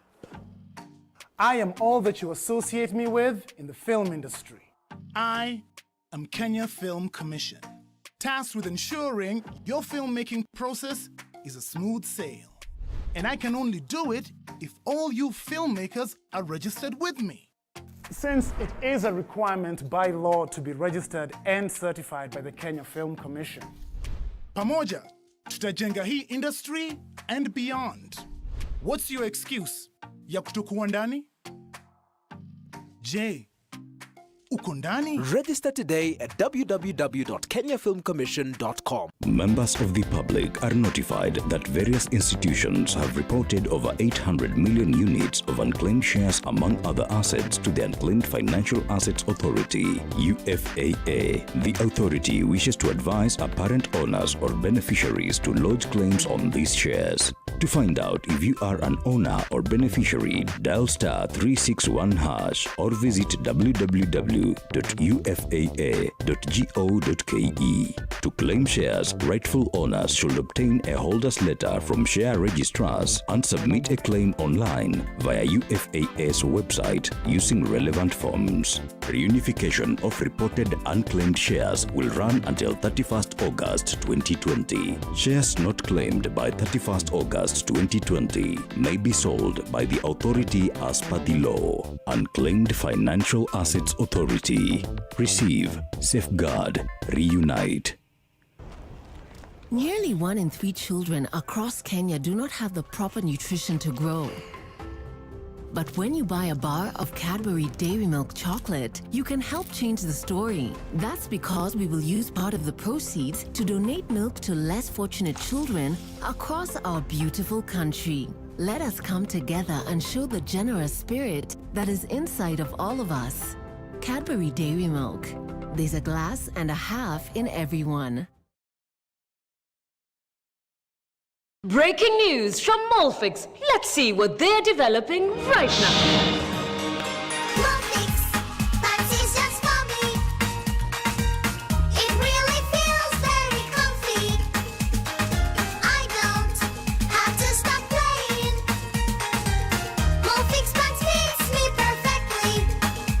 Invention from Molfix just for your baby. Molfix pants with anatomic fit technology.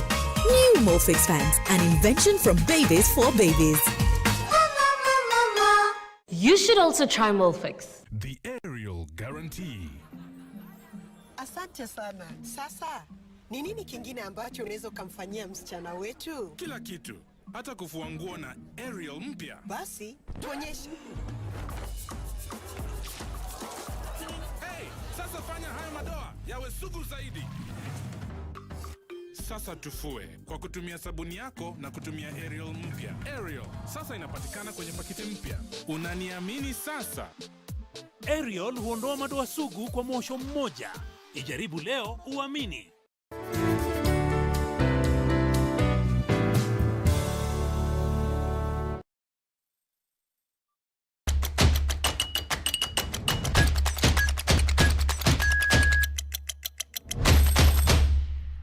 And welcome back to TTTT. Now, I know there's so many stories, but just got Ayuma Michelle saying, thank you so much, Amina, for speaking up about Art Cafe Saga, how corporates have been exploiting creatives in Kenya. I've had the opportunity to also speak about my experience with one of the other coffee houses, okay? And she says that, you know, they exploited her ideas. They launched a campaign, a huge campaign last year, as they turned 2 decades, by the way. So I'm just trying to give you an idea of who those people are. Storytelling campaign without even acknowledging my ideas or even paying up. Some corporates are shady. Exposure doesn't pay our bills as creatives. It doesn't. Now, I understand that we may not be, you know, coming up with a cure of corona in this industry. We may not be part of, like, you know, it may not look like what we're doing is serious, but when we come to your event and you've paid for sound, you paid for catering, you've used spares or campaign schemes, transport, you have crew, you have security, you have all, people are paying at the door, the event has 5,000 people, you cannot in any way tell me that you're paying me through exposure, because there's no restaurant I can go to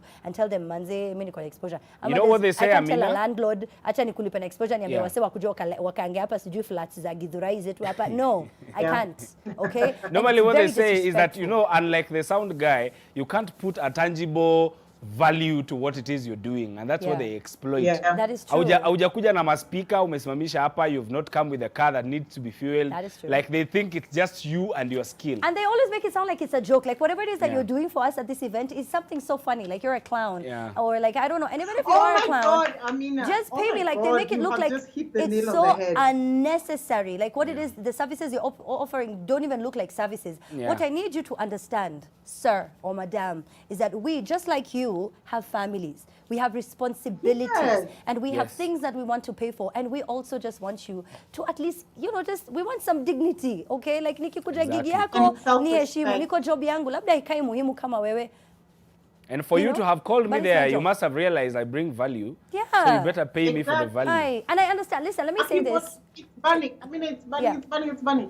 This thing of MCs have to be clowns. MCs have to be comedians. That's not true. It's not Our true. job is to take the program run the from program. point A to Thank B you very much. seamlessly, and to carry it and to make sure that it is interesting. I have sat at the board and I've been asked to crack a joke.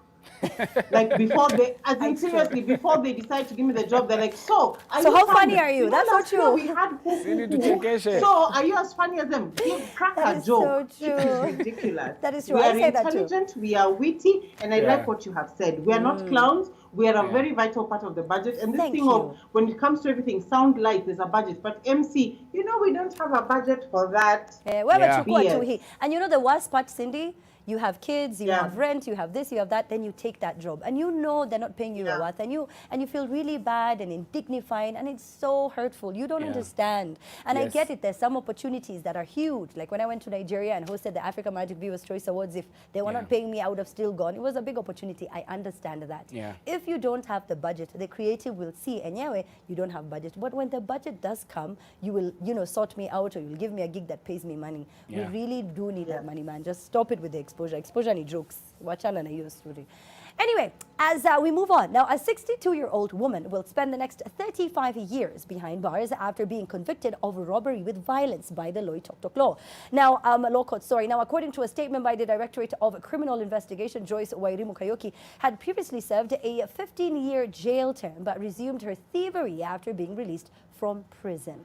It's so funny how all of these guys get convicted other than corrupt leaders. You know what I mean? Like other, the justice system sometimes just looks like it only works faster and harder towards my people of Islando and those of us who cannot afford even a lawyer, let alone bribery. You know, just a lawyer. Kwach, what do you make of this story? I think first of all, I agree with you that we need to fry more bigger fishes. But also, the law is the law, man. It has to happen. It has to happen. If you're caught with robbery, with violence, the law is clear on that. You get what you get. And also, people are complaining, oh, now she's 62. They're giving her 35 more years. How is that going to go? I mean, we have seen people living up to 150, so we don't know. She still has a chance. Let her serve those years. There could be a presidential pardon. Maybe she'll come out. She's a habitual liar, habitual thief, a habitual convict. Yeah. Because she just got out of jail, and here she is. She has no business. I mean, if you've served 15 years.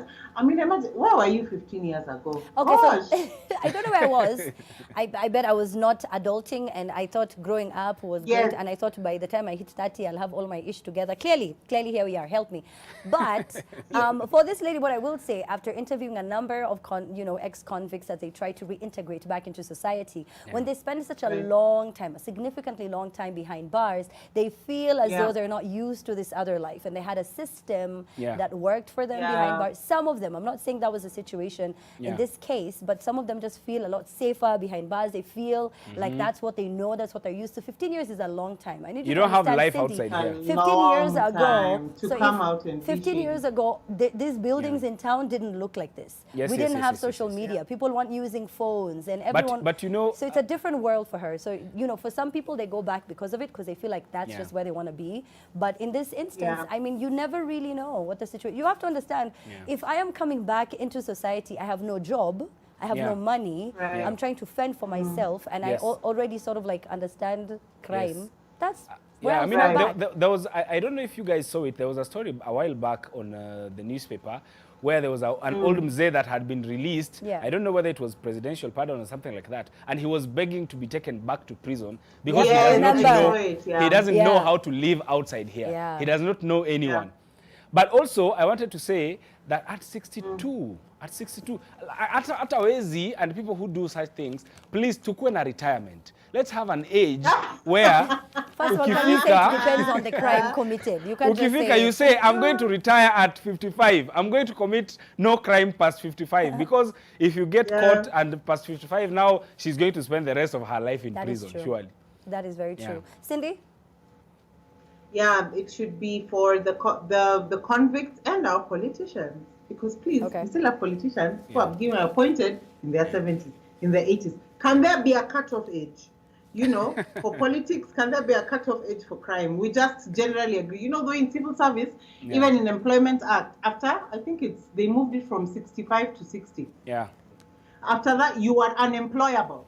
The same with crime, the same with politics. Please, this thing of heading dockets for youth, being board members in your 80s, allow some of us even, you know, we get that's exposure we want. Oh, that's exposure. Thank you. Cindy, they say you do not have experience. Cindy is the one. If you give me a cabinet position and you're like, that's exposure, I'm like, yes, sir. That is exposure. Thank you very much.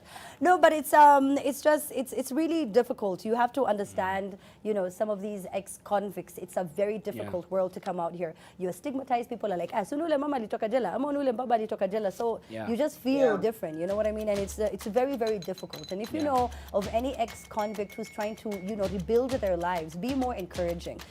You know, just don't say those things. All right. So one final story now. How far are you willing to go just to get a thrill? This is the question Kenyans on Twitter were asking. After a user, that's Faith Kanja, shared a helmet video of two reckless drivers speeding past and later getting involved in an accident. Now, the two-trade came across some two fools on Mombasa Road today, just grateful to have escaped their idiocy and recklessness. So we have a clip of the video. Do we have a clip of the video? We can just play it briefly. Oh man, we have no time. But this, you know, just please be safe on the roads. If not for yourself, for the other people on the road. Yeah. Pedestrians included and other motorists as I mean, a quick one. I was wondering. Yeah. Yani vile maisha inatupeleka mbio, someone still wants to go faster. Faster. And on Corona 2020 and all the outrageous things that have happened is not enough. But unfortunately, that's all the time that we had. Can you imagine? We should have just done the whole show about exposure. The entire TTTT. Thank you so much to everyone who's watched. We're going to catch you at 10 p.m. Have a great show. Cindy, Quach, thank you. Adios. Catch you at 10. Time now for the news. Bye.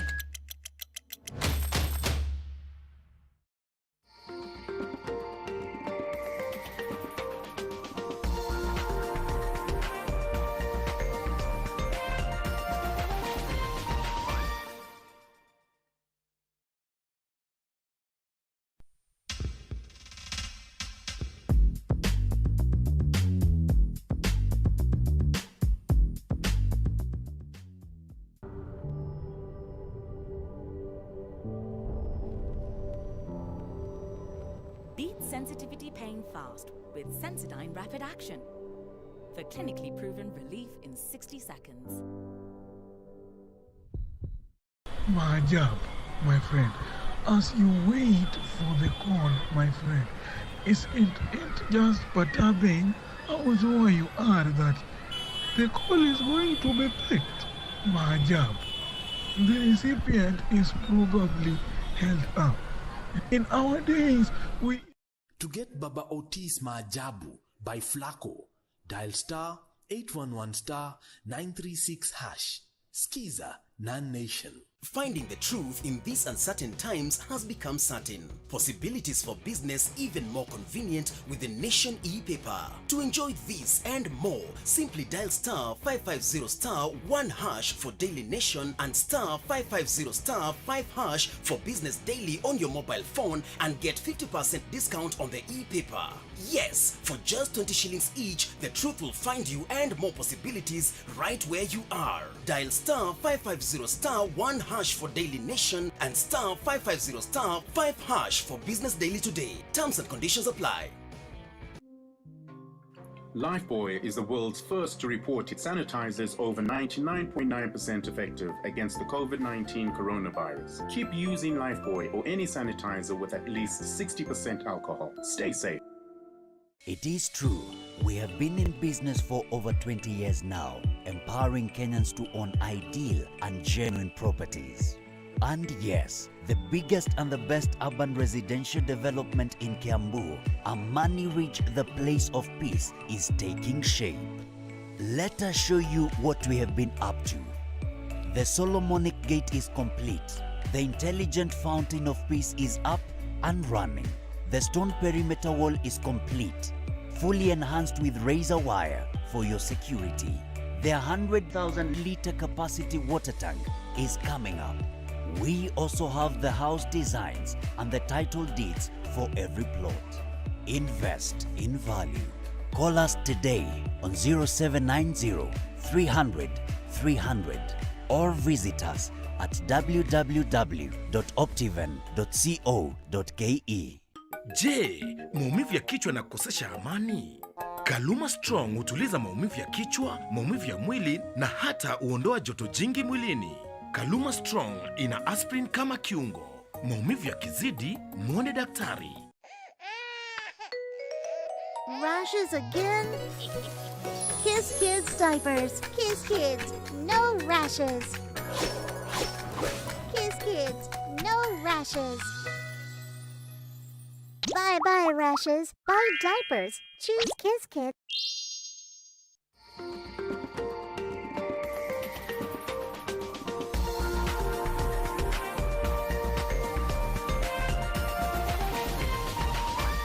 This is NTV.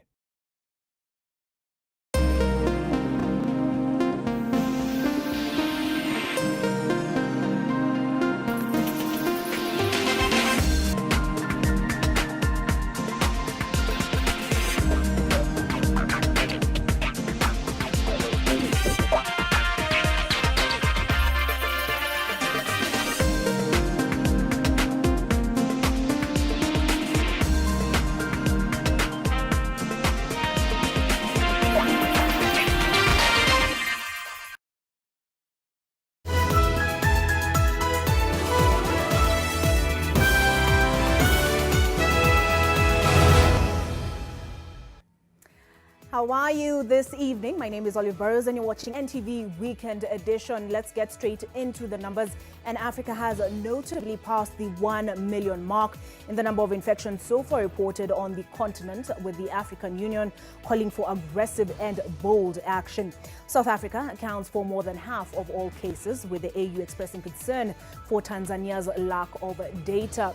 Infections on the African continent now account for 5% of the global infections, which are now over 19.3 million, with the US leading in the number of infections with over 5 million. Let's take a look at the highlights. Tonight, there were signs of white smoke. The question of losing and winning becomes manageable. Yeah, people will not gain lots of amount of money, and people will not lose lots of amount of money. Then opposition was smoked out. The only amendment that is in the floor of the House are amendment like the Nairobi Senator amendment. Any other amendments are being discussed in Chai and Mandazi session. It's not yet Uhuru on the revenue sharing deadlock. Also tonight, COVID-19 death toll crosses a 400 mark. Brothers, beware. There might be some marshalness, no? Wa mungwana, wa mtu mkali. Uonyeshe una nguvu, wewe huwezi kuvaa mask. Mimi ni fellow. Utakufa na hiyo ufelo yako. CS warns fellow men that the macho will see trouble as more questions arise over lost COVID-19 cash. Plus, one man cycling to raise COVID-19 awareness reveals the reality away from the press conferences. Corona hii sio corona ugonjwa. Corona ambaye wanaamini ni polisi. Informing the nation amid a broken cycle of information. And on Bullseye, how Irungu Kangata learnt the art of whipping up emotions.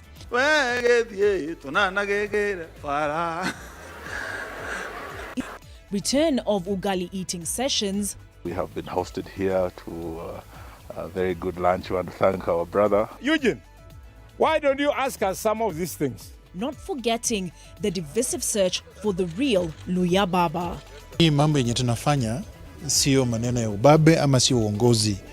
Wangamati bwana, nyenyekea wewe.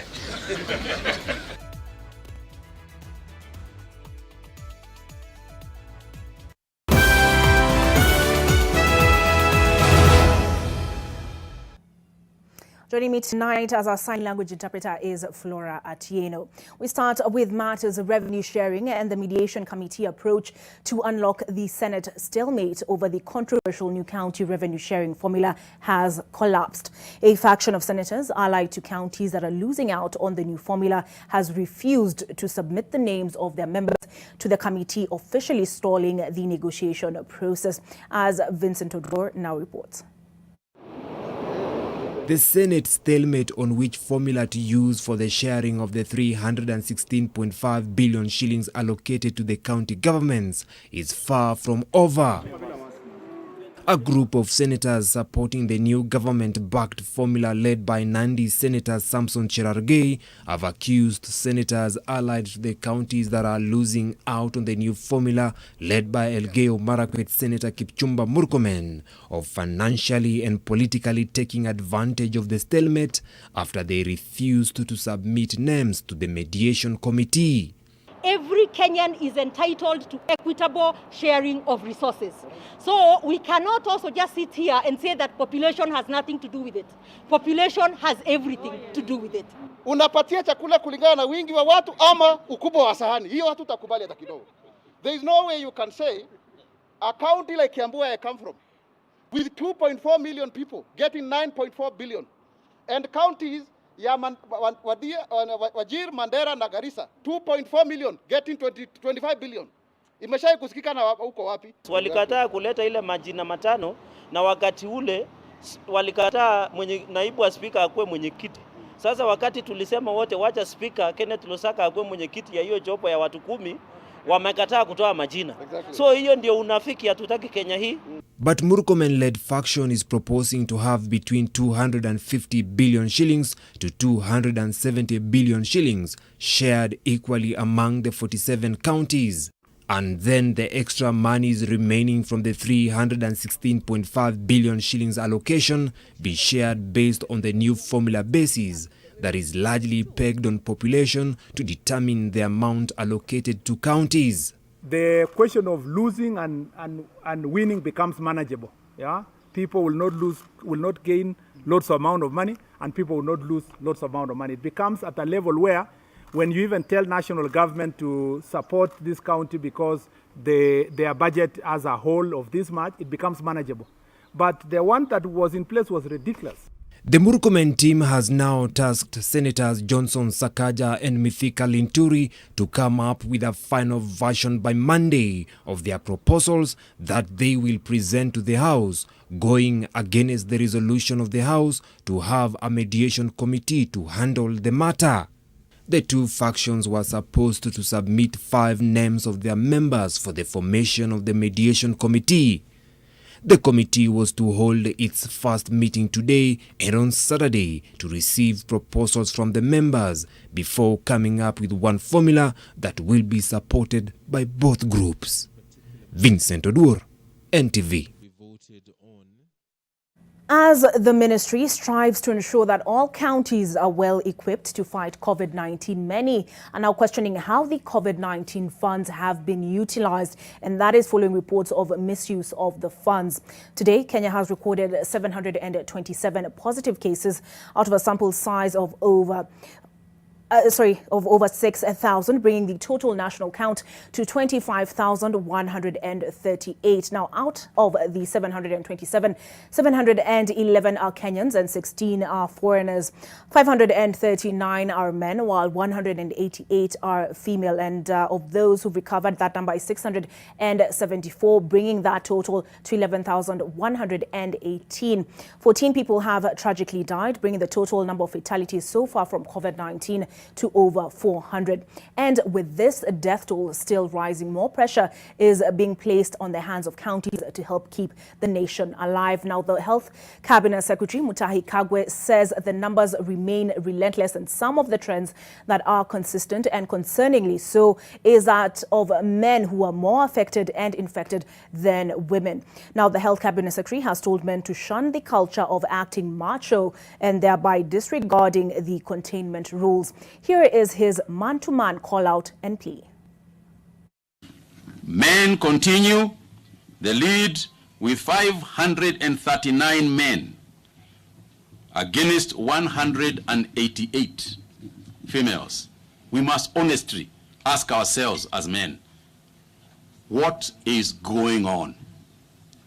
How can it be that almost 540 of us against less than 200 women have gotten this virus in the last 24 hours only?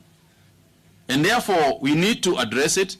I think you will find that in terms of care, in terms of using masks, in terms of social distancing, women are just being that much more careful. And I know there might be some macho-ness, kuwa mungwana, kuwa mtu mkali, uonyeshe una nguvu, wewe huwezi kuvaa mask. Mimi ni fellow. Wewe ni fellow, mkali sana. If it was in the Wild West, you'd be slinging guns. You will die. Utakufa. Na hiyo ufelo yako. Hiyo ufelo hakuna pahali itakupeleka jameni. Hiyo ufelo macho. This is a virus. It knows no macho-ness. It is not something you are going to get a gun and fire against. And it is not something you are going to get a simian cut. This is something that will be inside you. And it will kill you. Men are not the only ones being urged to lead the fight against COVID-19 from the front. Now, the impetus is being put to counties to ensure that the nation is prepared to deal with the rising numbers, as Helen Aura reports. The Ministry of Health has stressed the need for all counties to be well equipped in the fight against COVID-19, with all counties now recording a positive case. Each county has and will continue to face unique challenges relating to COVID-19. As the cases continue to increase across the country, it will no longer be possible to refer cases away from our respective counties. We must have the capacity to manage such cases. The ministry is striving to ensure healthcare workers across the country are well equipped.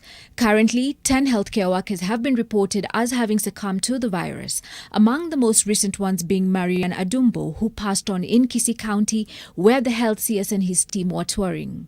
In the capital, 210 healthcare workers have tested positive for COVID-19. Speaking during the distribution of personal protective equipment kits to healthcare workers at Mama Lucy Hospital, Director General of NMS Mohammed Badi said that 18 ICU beds have been set aside at the facility and 10 ICU beds at the Mbagathi Hospital.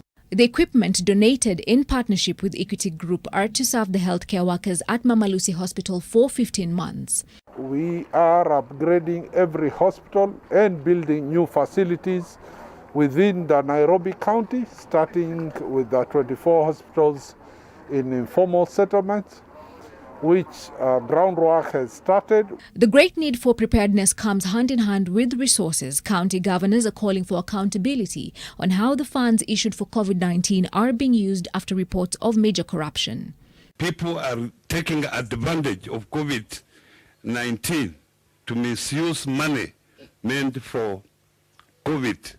And because I know you have the capacity to crack your whip, please crack your whip so that that money is used for the intended purpose. The containment of the disease has seen many measures taken, and bar owners who flout the rules are already feeling the heat.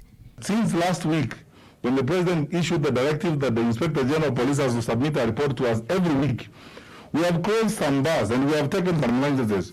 And some of them for sure, as His Excellency the President directed, we will take licenses for good. Tusijaze na maneno ya maisha ya watu wetu namna hii. Eti unajifanya unaenda kufunga usiku huko alafu unaenda kuuza huko. Tusianze hii shortcuts hivi. we are thinking we are making a shilling here, making a shilling there, when in actual fact you are exposing yourself first, your family, and the rest of the community. Tufuate sheria vile tumeelezwa. Helen Aura, NTV. Today marks the 22nd anniversary of the U.S. Embassy bombings in Kenya and Tanzania. The explosions that were heard around the city killed hundreds and injured thousands, changing life as we've known it. This year, at a time the country is faced with a different enemy, and that is the COVID-19 pandemic, regulations have even changed the way we memorialize this particular day, as Anita Nkonge explains. Exactly 22 years ago, a truck filled with explosives drove and then proceeded to force themselves into here, which was once the United States of America's embassy. What would transpire next would completely change our lives forever. On the fateful day, terrorists who were part of the Al-Qaeda syndicate led by Osama bin Laden detonated their 2 trucks filled with explosives simultaneously, one in Nairobi and another in neighboring Tanzania's U.S. embassy. At least 224 people died, while over 5,000 people were injured in both bombings. Recorded in history as Kenya's first major terrorist attack, it then birthed a new way of life in respect to security protocols, especially in public spaces. Every building you now enter most likely requires you to pass through stringent security checks. Well, at least after the attack. Gone are the days you could just leave your bag hanging around. Your phone is most likely being tapped and conversations recorded. Things have even changed when you're flying. Initiatives such as the Nyumba Kumi Neighborhood Watch have also been created, all in a bid to protect and thwart future potential terrorist attacks. However, fast forward 22 years later, and another sinister yet invisible enemy has significantly rearranged and completely changed our lives once more: the rise of the coronavirus pandemic. Social distancing and avoiding public gatherings in a country where close contact and congregating is common has become the new normal. The coronavirus pandemic now further restricting the commemorations of the August 7th attack, even though the memory had sadly waned over the 22 years. Anita Nkonge, NTV. The Kenya National Highway Authority, KENHA, says it's still studying the ruling made by Kajiado Law Courts, ordering the highways regulator to pay lawyer Ahmed Nasir Abdullahi 750,000 shillings for his 2019 Bentley's damaged windscreen before responding. NTV's Seth Olale reports that the judgment is considered a major milestone for road users who've suffered damages due to shoddy works done by contractors under the watchful eye of KENHA. A day after Kajiado Law Courts ordered the Kenya National Highways Authority pay Senior Counsel Ahmed Nasir Abdullahi 311,000 shillings for damages caused on his luxurious 2019 Bentley Bentayga windscreen by contractors repairing the Nairobi-Namanga Highway. Road users are now using this precedent to pile pressure on Kenya to ensure safety measures are adhered during road construction. Kajiado Senior Magistrate Edwin Mulochi found Kenya guilty of negligence and ordered that it compensate the senior for the damages, stating, and I quote, "In view of the foregoing, I come to the conclusion that the defendant owes the plaintiff and other road users a duty of care. The duty cannot be shifted to a third party." The court further ruled that the agency should have erected signs along the road to warn road users of the ongoing roadworks, or in the alternative, divert the vehicles. The flamboyant top lawyer was driving back to Nairobi from Arusha on August 25, 2018, when a stone hit the windscreen of his Bentley. KENHA, however, denied liability for the damage on the vehicle. According to the Kenya Revenue Authority, a Bentley cost between 30 and 51 million shillings. A spot check along the 175-kilometer Nairobi-Nakuru Mau Summit Highway that's still under construction established that there are no appropriate safety measures put up by the contractor. Sections of the highway didn't have road signs cautioning users to divert traffic, leading to reported accidents. Lack of proper and sufficient road sign continue to be a big challenge, mostly on motorists, and especially those using roads still under construction. Case in point here at the Ekatano area. Naona ni kama wana constructing bits. So signs hawajaweka kamwe, sijaona yoyote mimi. Sign hawajaweka kama mapumps. The problem that may occur is that they are changing now and then.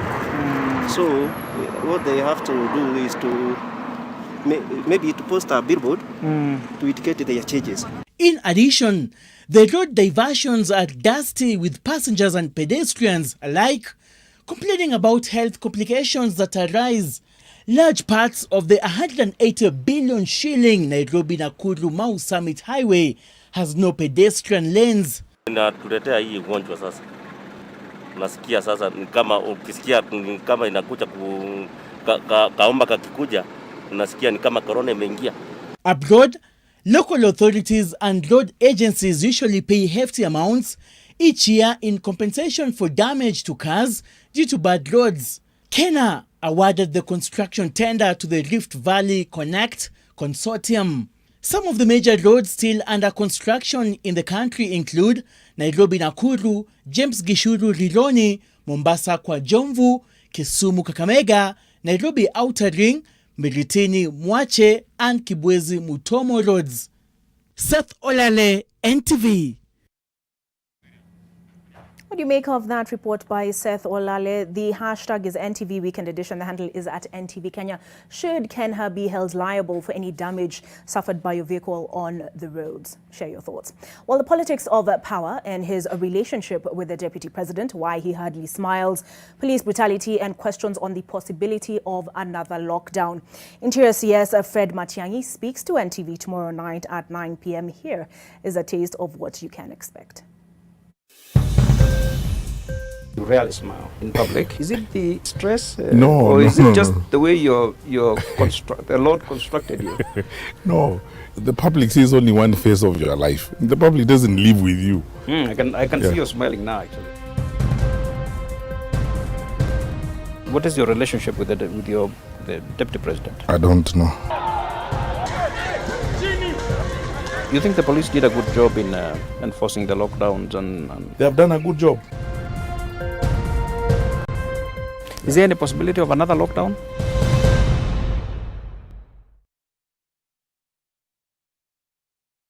The hashtag will be Matiang'i Speaks. We take our first break on NTV Weekend Edition. But first, let's get something that'll melt your hearts a little bit. And a young boy in Ecuador was filmed while preparing to go for a ride with his dog.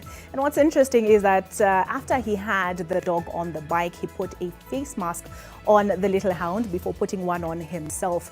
The two then set off on the boy's bike with the dog getting a front seat. A case of mask up, we are going for a ride.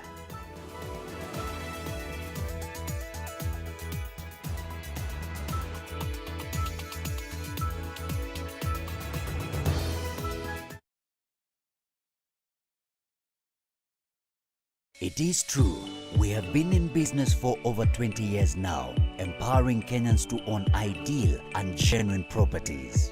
And yes, the biggest and the best urban residential development in Kiambu, Amani Ridge, the place of peace, is taking shape. Let us show you what we have been up to. The Solomonic Gate is complete. The intelligent fountain of peace is up and running.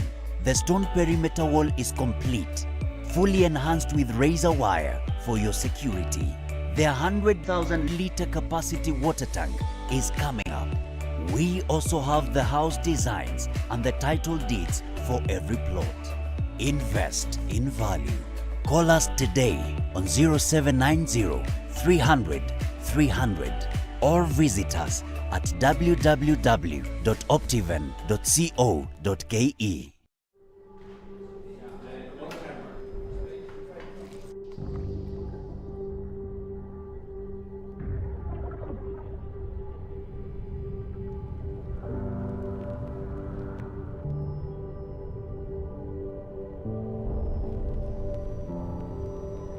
Beat sensitivity pain fast with Sensodyne Rapid Action for clinically proven relief in 60 seconds.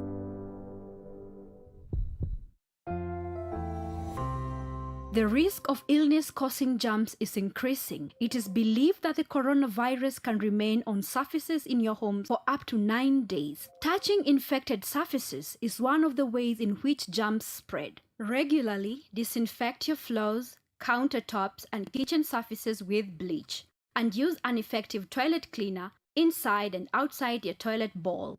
This message is brought to you by Medifact, JIG, and Harpic.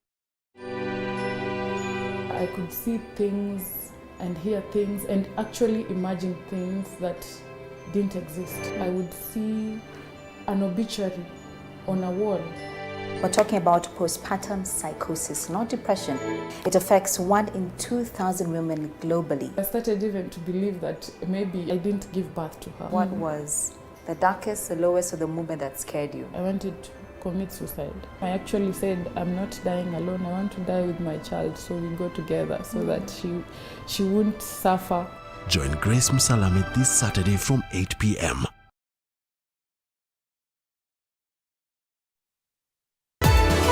This is Weekend Edition with Olive Burrows.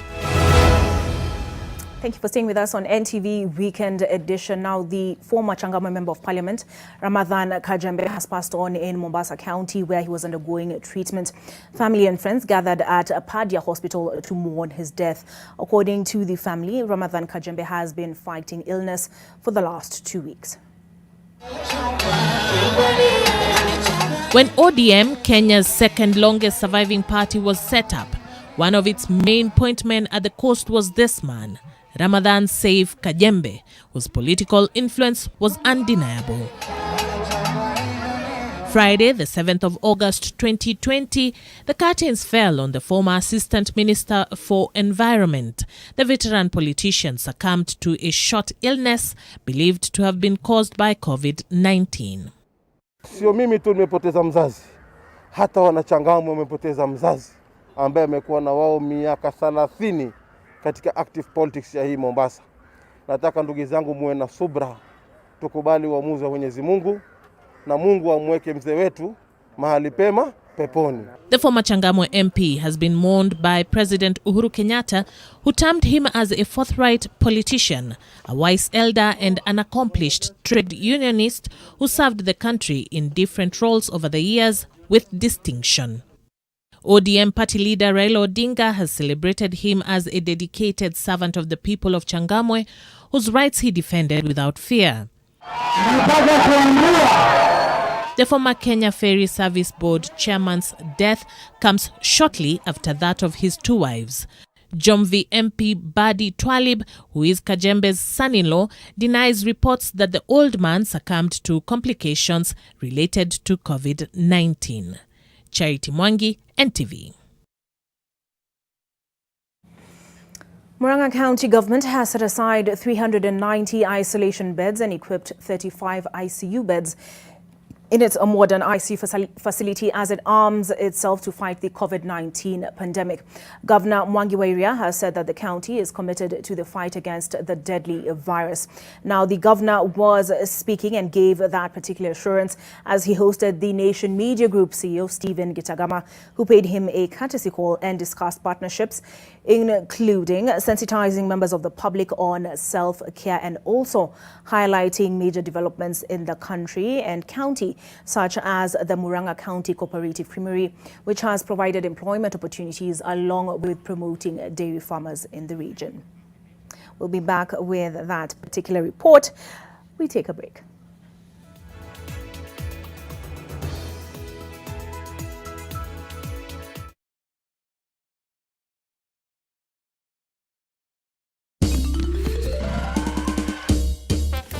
Sona moja imetengenezwa kwa njia spesheli ili kupambana na maumivu kwa haraka. Sona moja ina aspirin kama kiungo. Sona moja, kitulizo kamili.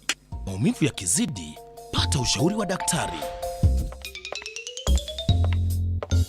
For a better tomorrow, don't forget to do the 1, 2, 3 with Colgate every night.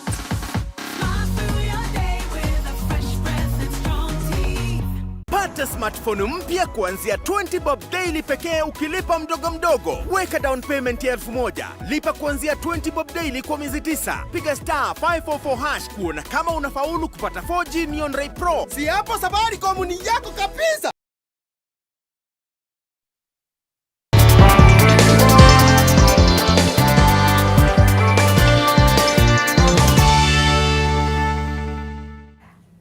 Time for the business news now, and President Uhuru Kenyatta has issued an executive order setting up the Kenya Transport and Logistics Network with the aim of reducing costs and increasing efficiency in the management of port, railway and pipeline operations. That order magnifies the role of the Industrial and Commercial Development Corporation, ICDC, as Alex Mwangi reports. The Kenya Transport and Logistics Network, KTLN, brings together the Kenya Ports Authority, the Kenya Railways Corporation, and the Kenya Pipeline Company under the coordination of the Industrial and Commercial Development Corporation, ICDC. The primary aim of KTLN is to lower the costs of doing business among the three public entities. As a result of the President's executive order, the 4 state agencies have been transferred to the National Treasury on the strength of the recommendations made by the Presidential Task Force on Parastatal Reforms. ICDC will act as a holding company to the 3 agencies, KPA, KRC, and KPC, and will be responsible for the management of the state's investments in ports, rail, and pipeline services. The decision to place the parastatals under the watch of the National Treasury stems from the need not to hemorrhage any more funds, especially in light of the COVID-19 pandemic, which has led to the squeezing of revenue. As at June 30th, 2019, the Kenya Ports Authority had 34 billion shillings of debt guaranteed by the government, while the Kenya Railways Corporation had 4.6 billion shillings. Some of the directors of KPA, KRC, and KPC will sit on the ICDC board and have therefore been exempted from holding multiple directorships. John Gumi has been appointed as the chairperson of the board of the Industrial and Commercial Development Corporation, ICDC. He was previously the chair of the board of the Kenya Pipeline Company. Rita Acheng Okude has been appointed to replace him and will also serve in the ICDC board. Other directors of ICDC are retired General Joseph Kibwana, who is also the chairperson of the Kenya Ports Authority, retired Major General Pastor Awita, also the chairperson of the Kenya Railways Corporation, Njoroge Nani Mungai, also the chairperson of the Postal Corporation of Kenya, Jas Bedi, Richard Kiplagat, and Caroline Mosioka. As a consequence of the setting up of the Kenya Transport and Logistics Network, the proposed merger of the ICDC and the Kenya Development Bank has been postponed. The establishment of KTLN has now brought the ICDC back into sharp focus after operating for years outside the limelight. Alex Mwangi, NTV. Now, with the creation of the Kenya Transport and Logistics Network by executive order, and that is to integrate the operations of the Kenya Pipeline, Kenya Ports Authority, Kenya Railways Corporation, and the Industrial and Commercial Development Corporation within the next 30 days, President Kenyatta has made changes to various parastatal boards. In that regard, Safaricom's Chief Enterprise Officer, Rita Okuthe, has been appointed to chair the Kenya Pipeline Company Board of Directors. John Gumi has been appointed to chair the Industrial and Commercial Development Corporation. Peter Mositet has been appointed chair of the Nairobi Metropolitan Area Transport Authority Board, and Salim Chingabwi, chair of the Kenya Ferry Services Board. Frederick Owino has been appointed chair of the ICT Authority Board. Peter Ntoyan has been appointed chair of the Consolidated Bank Board. Halake Wako, chair of the Universities Fund Board. The appointments also appear to incorporate those on the right side of the political divide, such as Nick Salat, who's been appointed to chair the Agricultural Development Corporation, and Dr. Kilemi Mwiria to chair the Kenya National Qualifications Authority. Alex Magelo has been appointed to the board of the Kenya Leather Development Council. Kenya Airways has reduced the number of its destinations by opting not to resume flights to 8 African destinations in light of the COVID-19 pandemic. The national carrier will no longer fly from Nairobi to Luanda, Angola, Bamako, Mali, Brazzaville in the Republic of Congo, Mogadishu in Somalia, Khartoum in Sudan, Djibouti in Djibouti, Blantyre in Malawi, and Maputo in Mozambique. The aviation industry is among the hardest hit by the pandemic, with the International Air Transport Association projecting that it will take at least 2 years for passenger travel volumes to get back to pre-COVID levels.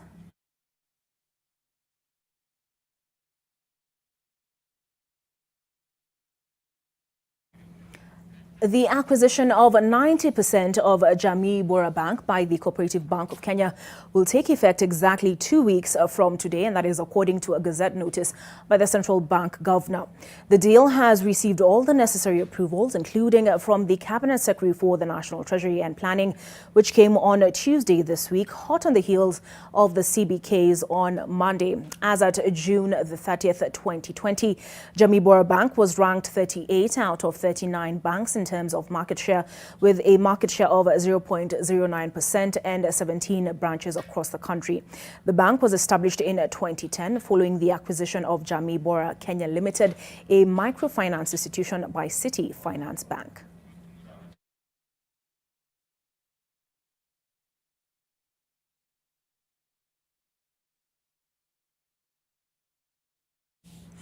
I promised you this story, and Murang'a County government has set aside 390 isolation beds and equipped 35 ICU beds in its modern ICU facility as it arms itself to fight the COVID-19 pandemic. Governor Mwangi wa Iria has said that the county is committed to the fight against the deadly virus.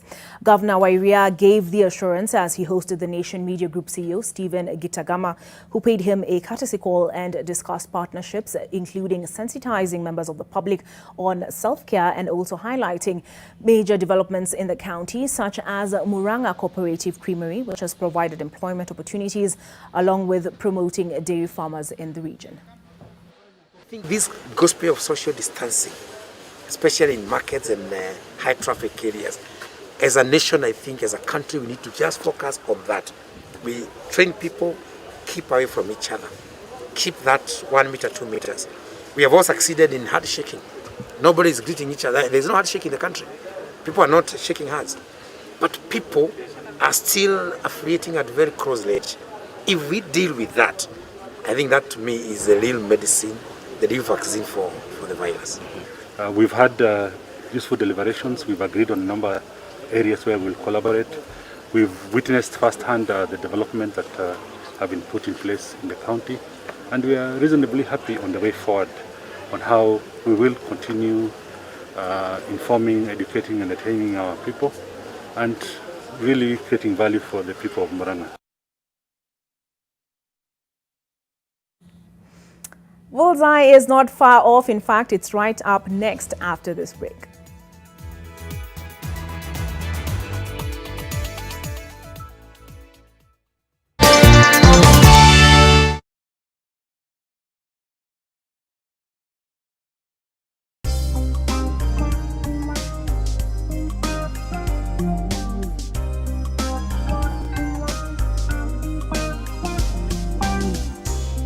Ndovu flowers are fortified with vitamins and minerals to provide wholesome goodness for the whole family.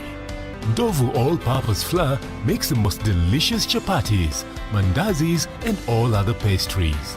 Ndovu is readily available at your nearest shop. Ndovu Tosha.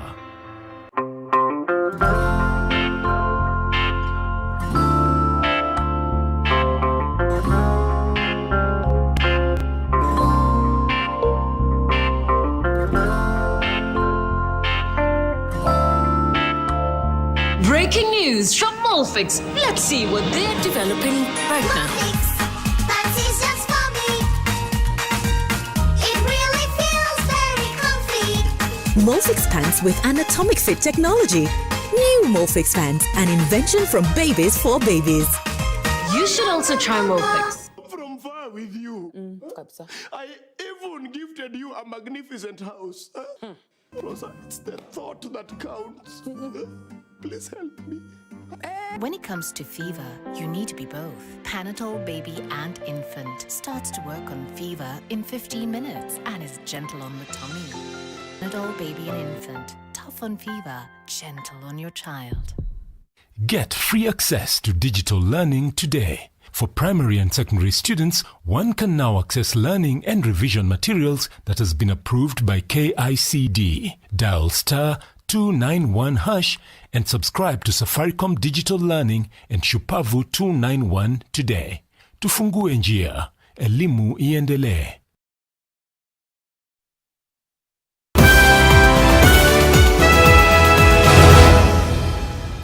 Thank you for staying with us on NTV Weekend Edition. Now, during the lockdown period, it has become a common sight to come across cyclists who on highways who have taken up the habit as a form of recreation and exercise in the county of Marsabit. Frederick Ocheng has decided he will ride to Busia to raise awareness on the COVID-19 pandemic and other underlying societal conditions. The journey of 1,000 miles begins with one step, and with every kick to the pedal, Frederick Ocheng hopes to cover over 1,000 kilometers from Moyale to Busia. The father of two says he started the long and treacherous journey from Marsabit to Busia County out of the pain over losing a loved one to COVID-19. This casual laborer is not taking this COVID-19 threat casually. Lives are at stake, and he has a first-hand experience of this. Niliuma nilipoona hata mtoto mwezi 6 anapata kupoteza maisha. Taifa letu la Kenya haijajipanga, kuongea ukweli, haijajipanga kwa maisha. Ilibidi nichukue jukumu hili ya kufuatia maarifa, yani civic education, juu ya hizi ugonjwa wa corona na madawa za kulevya. Kwa maana vijana wetu wote wameingia katika ugonjwa hii ya madawa za kulevya, na corona pia imekuja kuwateka nyara. His bicycle bears COVID-19 messages fitted with a loudspeaker mounted at the back with a blaring message that the pandemic is real. But people haven't really been receptive to his gospels. Nilipofika kule Moyale, watu walishangaa sana. Kwa maana inaonekana hata corona kuna Moyale. Wanasema corona kuna Moyale. Kwa maana bado hawajashuhudia kile kifo. Alafu ya pili wanasema corona hii sio corona ugonjwa. Corona ambaye wanaamini ni polisi. Wanapoona polisi wanavaa mask.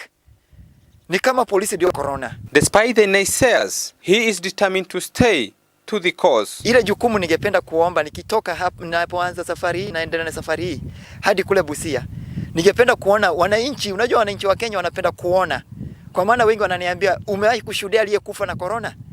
Hiyo ndio swali. Lakini wataponishuhudia nikiwa natembea na basikeli, wataamini kuwa kuna corona. On this Black Mamba, he has surmounted many obstacles, with the curfew hours limiting the distance he is expected to cover daily and a number of police checkpoints not allowing him access, despite having the requisite paperwork and clearance. Not everyone is able to manage this 29-day journey that will take him from Moyale to Nairobi, then Busia, but many can ride along, whether it be the government or non-governmental organizations or individuals in support of this awareness campaign. Mamo Ali, NTV, Marsabit.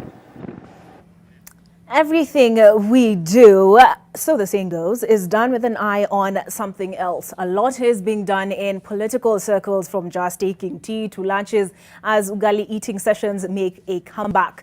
The Mulembo political class has learned that the best way to profit is through others' folly. And as Emmanuel Juma reports on Bullseye, they're going at each other with the knowledge that one person's loss is another's gain.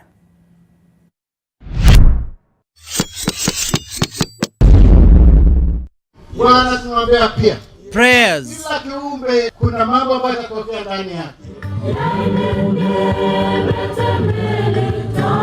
A bit of vocalization here and there.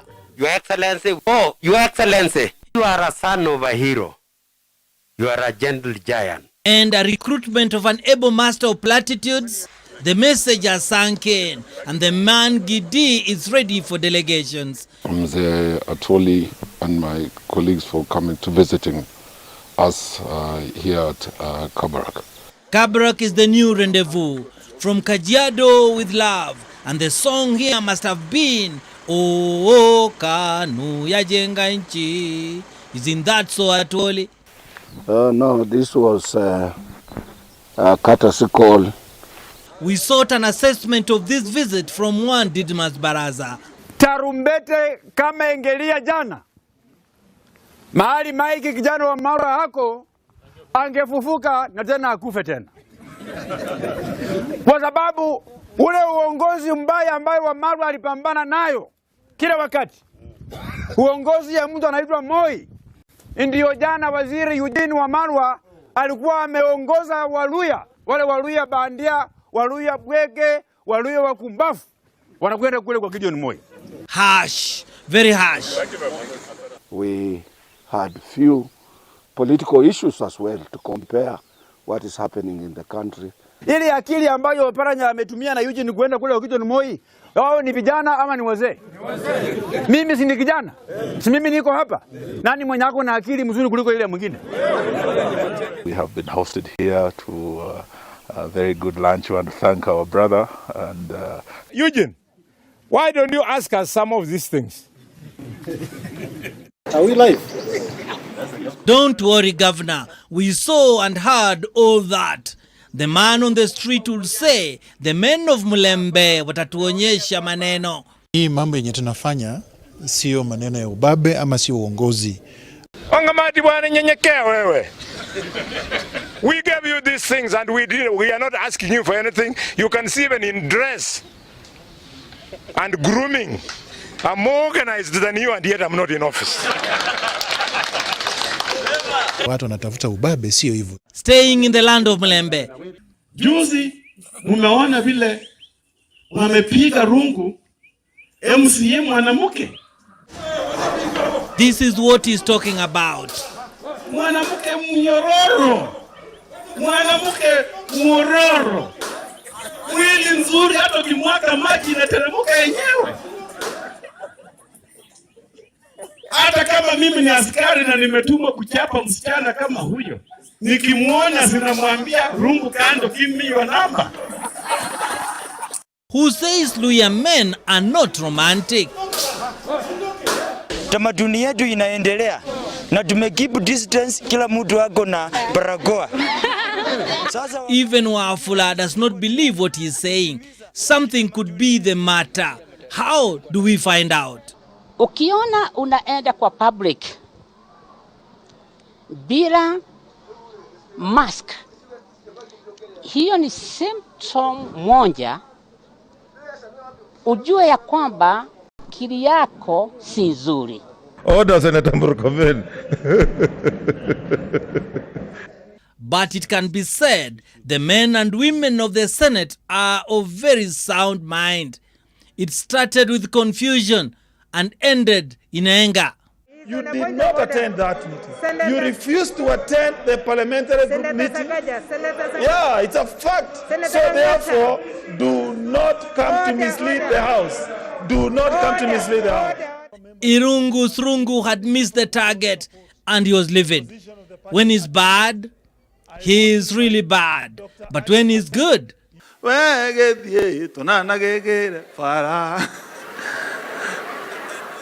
why these moods that keep spinning from one end to the other? Mimi niliokoka, lakini kabla niokoke nilikuwa DJ.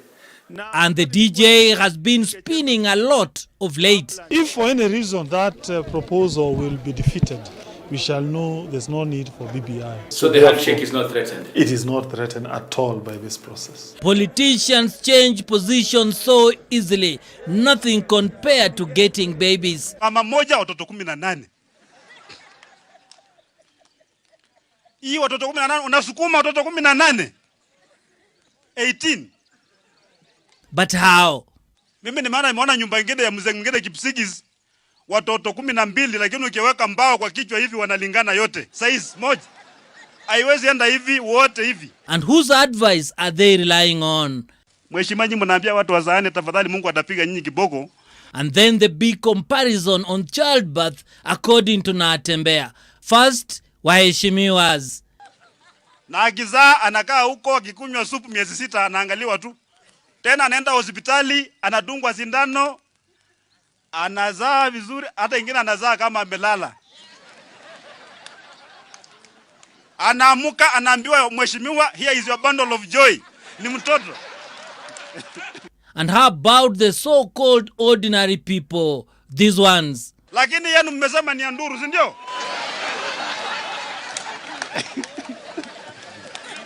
inaitwa bundle of misery. Mtoto anatoka, mtoto anatoka, mama ameshangaa, mtoto ameshangaa, maisha yanaanza hapo. Emmanuel Juma, Bullseye, NTV.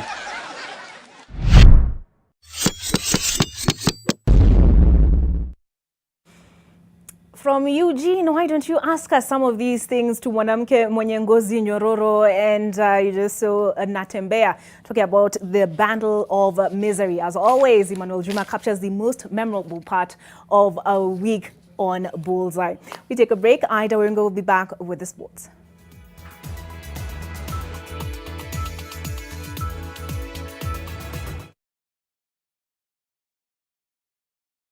Various institutions have reported over 800 million units of unclaimed shares among other assets. To find out if you are an owner or beneficiary, dial *361# or visit www.ufaa.go.ke. It is true.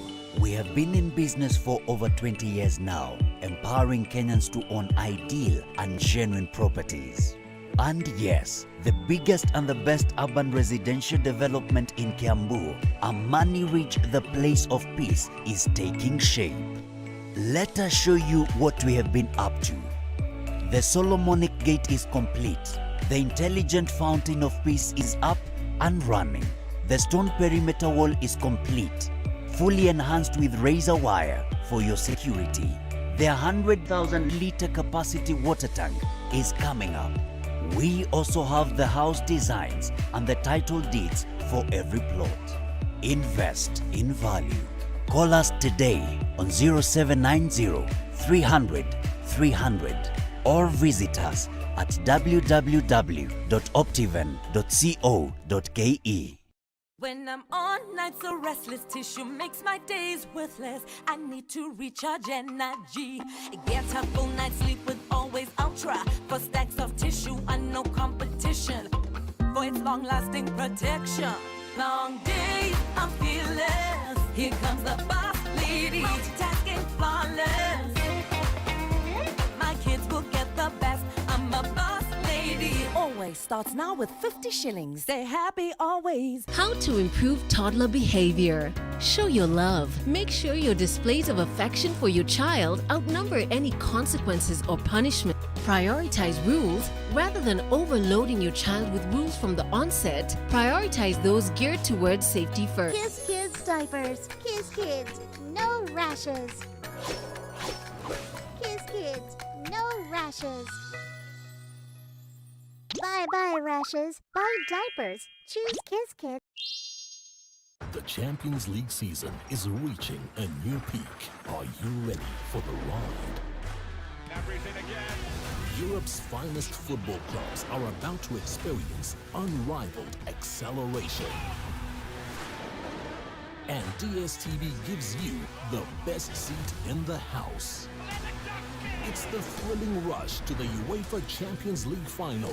Get connected to DSTV to experience every heart-stopping moment. I could see things and hear things and actually imagine things that didn't exist. I would see an obituary on a wall. We're talking about postpartum psychosis, not depression. It affects 1 in 2,000 women globally. I started even to believe that maybe I didn't give birth to her. What was the darkest, the lowest, or the moment that scared you? I wanted to commit suicide. I actually said, I'm not dying alone. I want to die with my child, so we go together so that she wouldn't suffer. Join Grace Musalami this Saturday from 8 p.m. Finding the truth in these uncertain times has become certain. Possibilities for business even more convenient with the Nation e-paper. To enjoy this and more, simply dial *550*1# for Daily Nation and *550*5# for Business Daily on your mobile phone and get 50% discount on the e-paper. Yes, for just 20 shillings each, the truth will find you and more possibilities right where you are. Dial *550*1# for Daily Nation and *550*5# for Business Daily today. Terms and conditions apply. My job, my friend, as you wait for the call, my friend, it just perturbing how sure you are that the call is going to be picked. Majab. The recipient is probably held up. In our days, we... To get Baba Otis Maajabu by Flaco, dial star 811 star 936 hash. Skiza Non-Nation. NTV Sport in association with DSTV. And DSTV gives you the best seat in the house. It's the thrilling rush to the UEFA Champions League final. Get connected to DSTV to experience every heart-stopping moment. All eyes on the UEFA Champions League, which makes its return tonight. More on that shortly. Let's start things off on the local front. Very good evening to you. And tonight, NTV Sport continues its focus on the country's sports infrastructure with an eye on Bungoma County. We check on the Masinde Muliro Stadium, which was launched last year with hopes of complementing facilities in the western part of Kenya that has largely been served by the Buhungu Stadium in Kakamega. Nestled on 20 acres in Bungoma County, construction at the Masinde Muliro Stadium comes to life after its launch in 2019. Na kulingana na ukubwa wa hii shamba, hii ndio itakuwa Western mzima kusema. Hata Nyanza hakuna stadium itafikia hii ya Bungoma. The facility, formerly known as Kanduyi Stadium and now named after the late politician Masinde Muliro, is estimated to cost 650 million shillings. The first phase will have a football pitch, running track and changing area amongst other things, as well as a sitting capacity of 8,000 spectators. The contractor ready with 2021 timelines for the handover of Phase 1 to the county government of Bungoma. We anticipate to finish it in the month of June, latest. The second phase will see the stadium expanded to a 20,000-seater facility, 2,000 of which will be in the VIP terraces. It will also house a media and administration center, anti-doping room, basketball court, swimming pool, amongst other features. Despite plans for a first aid center, the region's sports stakeholders are hopeful that a clinic will be integrated into the construction plans. Kwa sababu iko mambo ingine ni emergency, kitambueke mtu kwa ambulance ukimbize Eldoret wapi ingekuwa mzuri wa equip a dispensary here.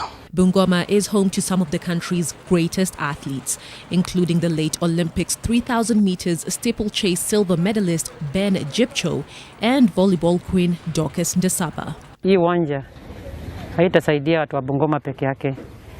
Inaenda kuwa kusaidia watu kutoka nchi mbalimbali, kutoka sehemu mbalimbali za Kenya. Recent times have seen an upgrade of sporting infrastructure in various parts of the country, and it's hoped that the increased fervor will continue in light of global sports events not too far off. Has to be noted that camera work by Jesse Chenge. Well, the Champions League makes its long-awaited return after almost 5 months tonight when Manchester City host Real Madrid and Juventus take on Lyon. Manchester City hold a 2-1 advantage against the La Liga champions Real Madrid, who must score twice at the Etihad to have any chance of progressing. City's forwards won't have to worry about facing Sergio Ramos, who was sent off late in the first leg and is consequently banned. Lyon pulled off the biggest surprise of the first legs when they beat Juventus 1-0. That was back in February. However, they come into this having played just one competitive fixture in the last 5 months. The Coupe de la Ligue final, which they lost to PSG on penalties. Meanwhile, Juve won a 9th consecutive league title within that time. Both games kick off at 10 p.m. East African time. That is T minus 7 minutes. Well, still on Europe, and Wolves reached their first European quarterfinal in 48 years as a Raul Jimenez penalty earned them a 2-1 aggregate win over Olympiacos in the Europa League. The sport kick was enough to earn them a 1-0 win on the night that provided that edge.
signed an expensive contract with the Qatari League champions, where Xavi is head coach. The 35-year-old's contract at Spanish side Villarreal expired this summer after an amazing revival from a harrowing Achilles injury that almost had his foot amputated. So good were his performances that he earned an international recall with Spain last year.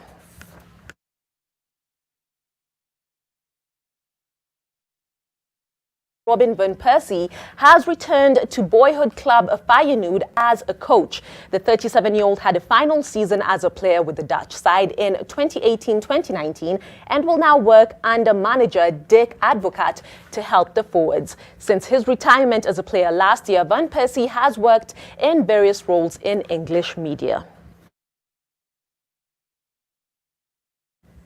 Great. I'm sure sooner or later we will see Santi Cazorla back at the Emirates. To the NBA now, where the LeBron James-less Los Angeles Lakers fell to another NBA loss, while Giannis Antetokounmpo starred again. The Lakers suffered a second straight loss, beaten by the Houston Rockets 113-97. James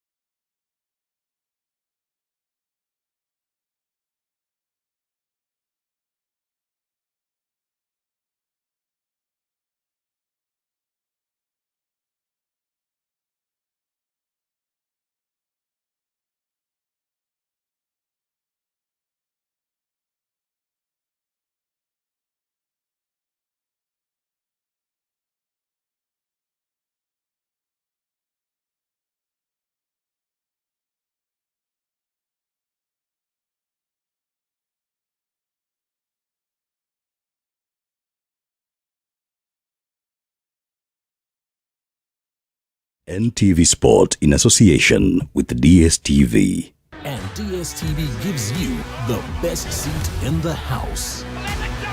It's the thrilling rush to the UEFA Champions League final. Get connected to DSTV to experience every heart-stopping moment.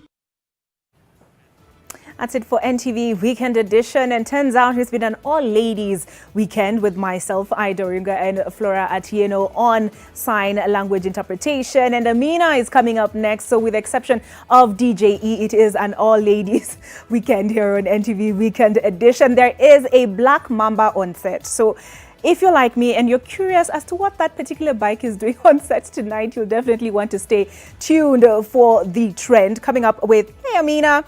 Well, thank you for keeping us company on NTV Weekend Edition. As I said, plenty more lined up tonight.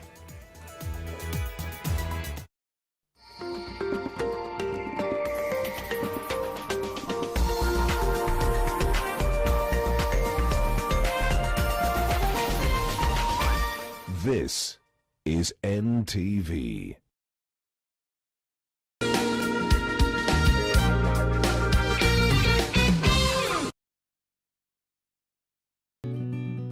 I help women find independence by training them in fish farming. It's tough on my back, joints, and can cause headaches. Panadol Extra relieves multiple types of pain. If symptoms persist, seek medical advice. How to improve toddler behavior. Show your love. Make sure your displays of affection for your child outnumber any consequences or punishment. Prioritize rules rather than overloading your child with rules from the onset. Prioritize those geared towards safety first. Kiss Kids diapers. Kiss Kids, no rashes. Kiss Kids, no rashes. Bye-bye rashes. Buy diapers. Choose Kiss Kids.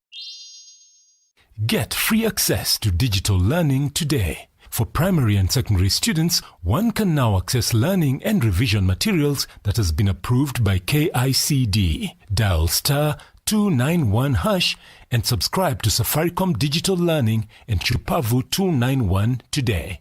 Tufungue njia, elimu iendelee. I could see things and hear things and actually imagine things that didn't exist. I would see an obituary on a wall We're talking about postpartum psychosis, not depression.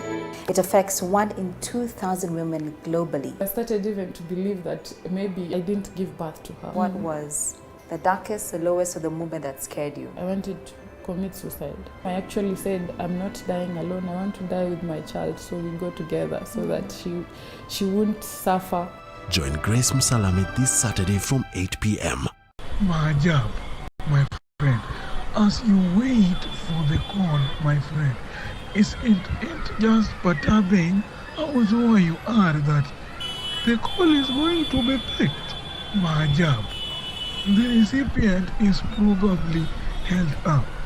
In our days, we... To get Baba Otis Maajabu by Flaco, dial *811*936#. Skiza Non-Nation. Don't know how, but you did it. Made a way. This Sunday, we celebrate people and heroes who've survived traumatic experiences in our own country. We had the bomb explosion in 1998, which we're commemorating this Sunday. We've had the Westgate experience, we had the Garissa experience, and recently the Beirut experience. This can be traumatic and can cause fear. So join us this Sunday as we engage with people who went through the traumatic experiences but didn't stop there. They're strong enough and they're now here to share their stories. See you Sunday. God bless you. Lord, you made a Finding the truth in these uncertain times has become certain. Possibilities for business even more convenient with the Nation e-paper. To enjoy this and more, simply dial *550*1# for Daily Nation and *550*5# for Business Daily on your mobile phone and get 50% discount on the e-paper. Yes, for just 20 shillings each, the truth will find you and more possibilities right where you are. Dial *550*1# for Daily Nation and *550*5# for Business Daily today. Terms and conditions apply. so amazing. A coca figure will drive you crazy. What's up, fam? How you doing? This Saturday is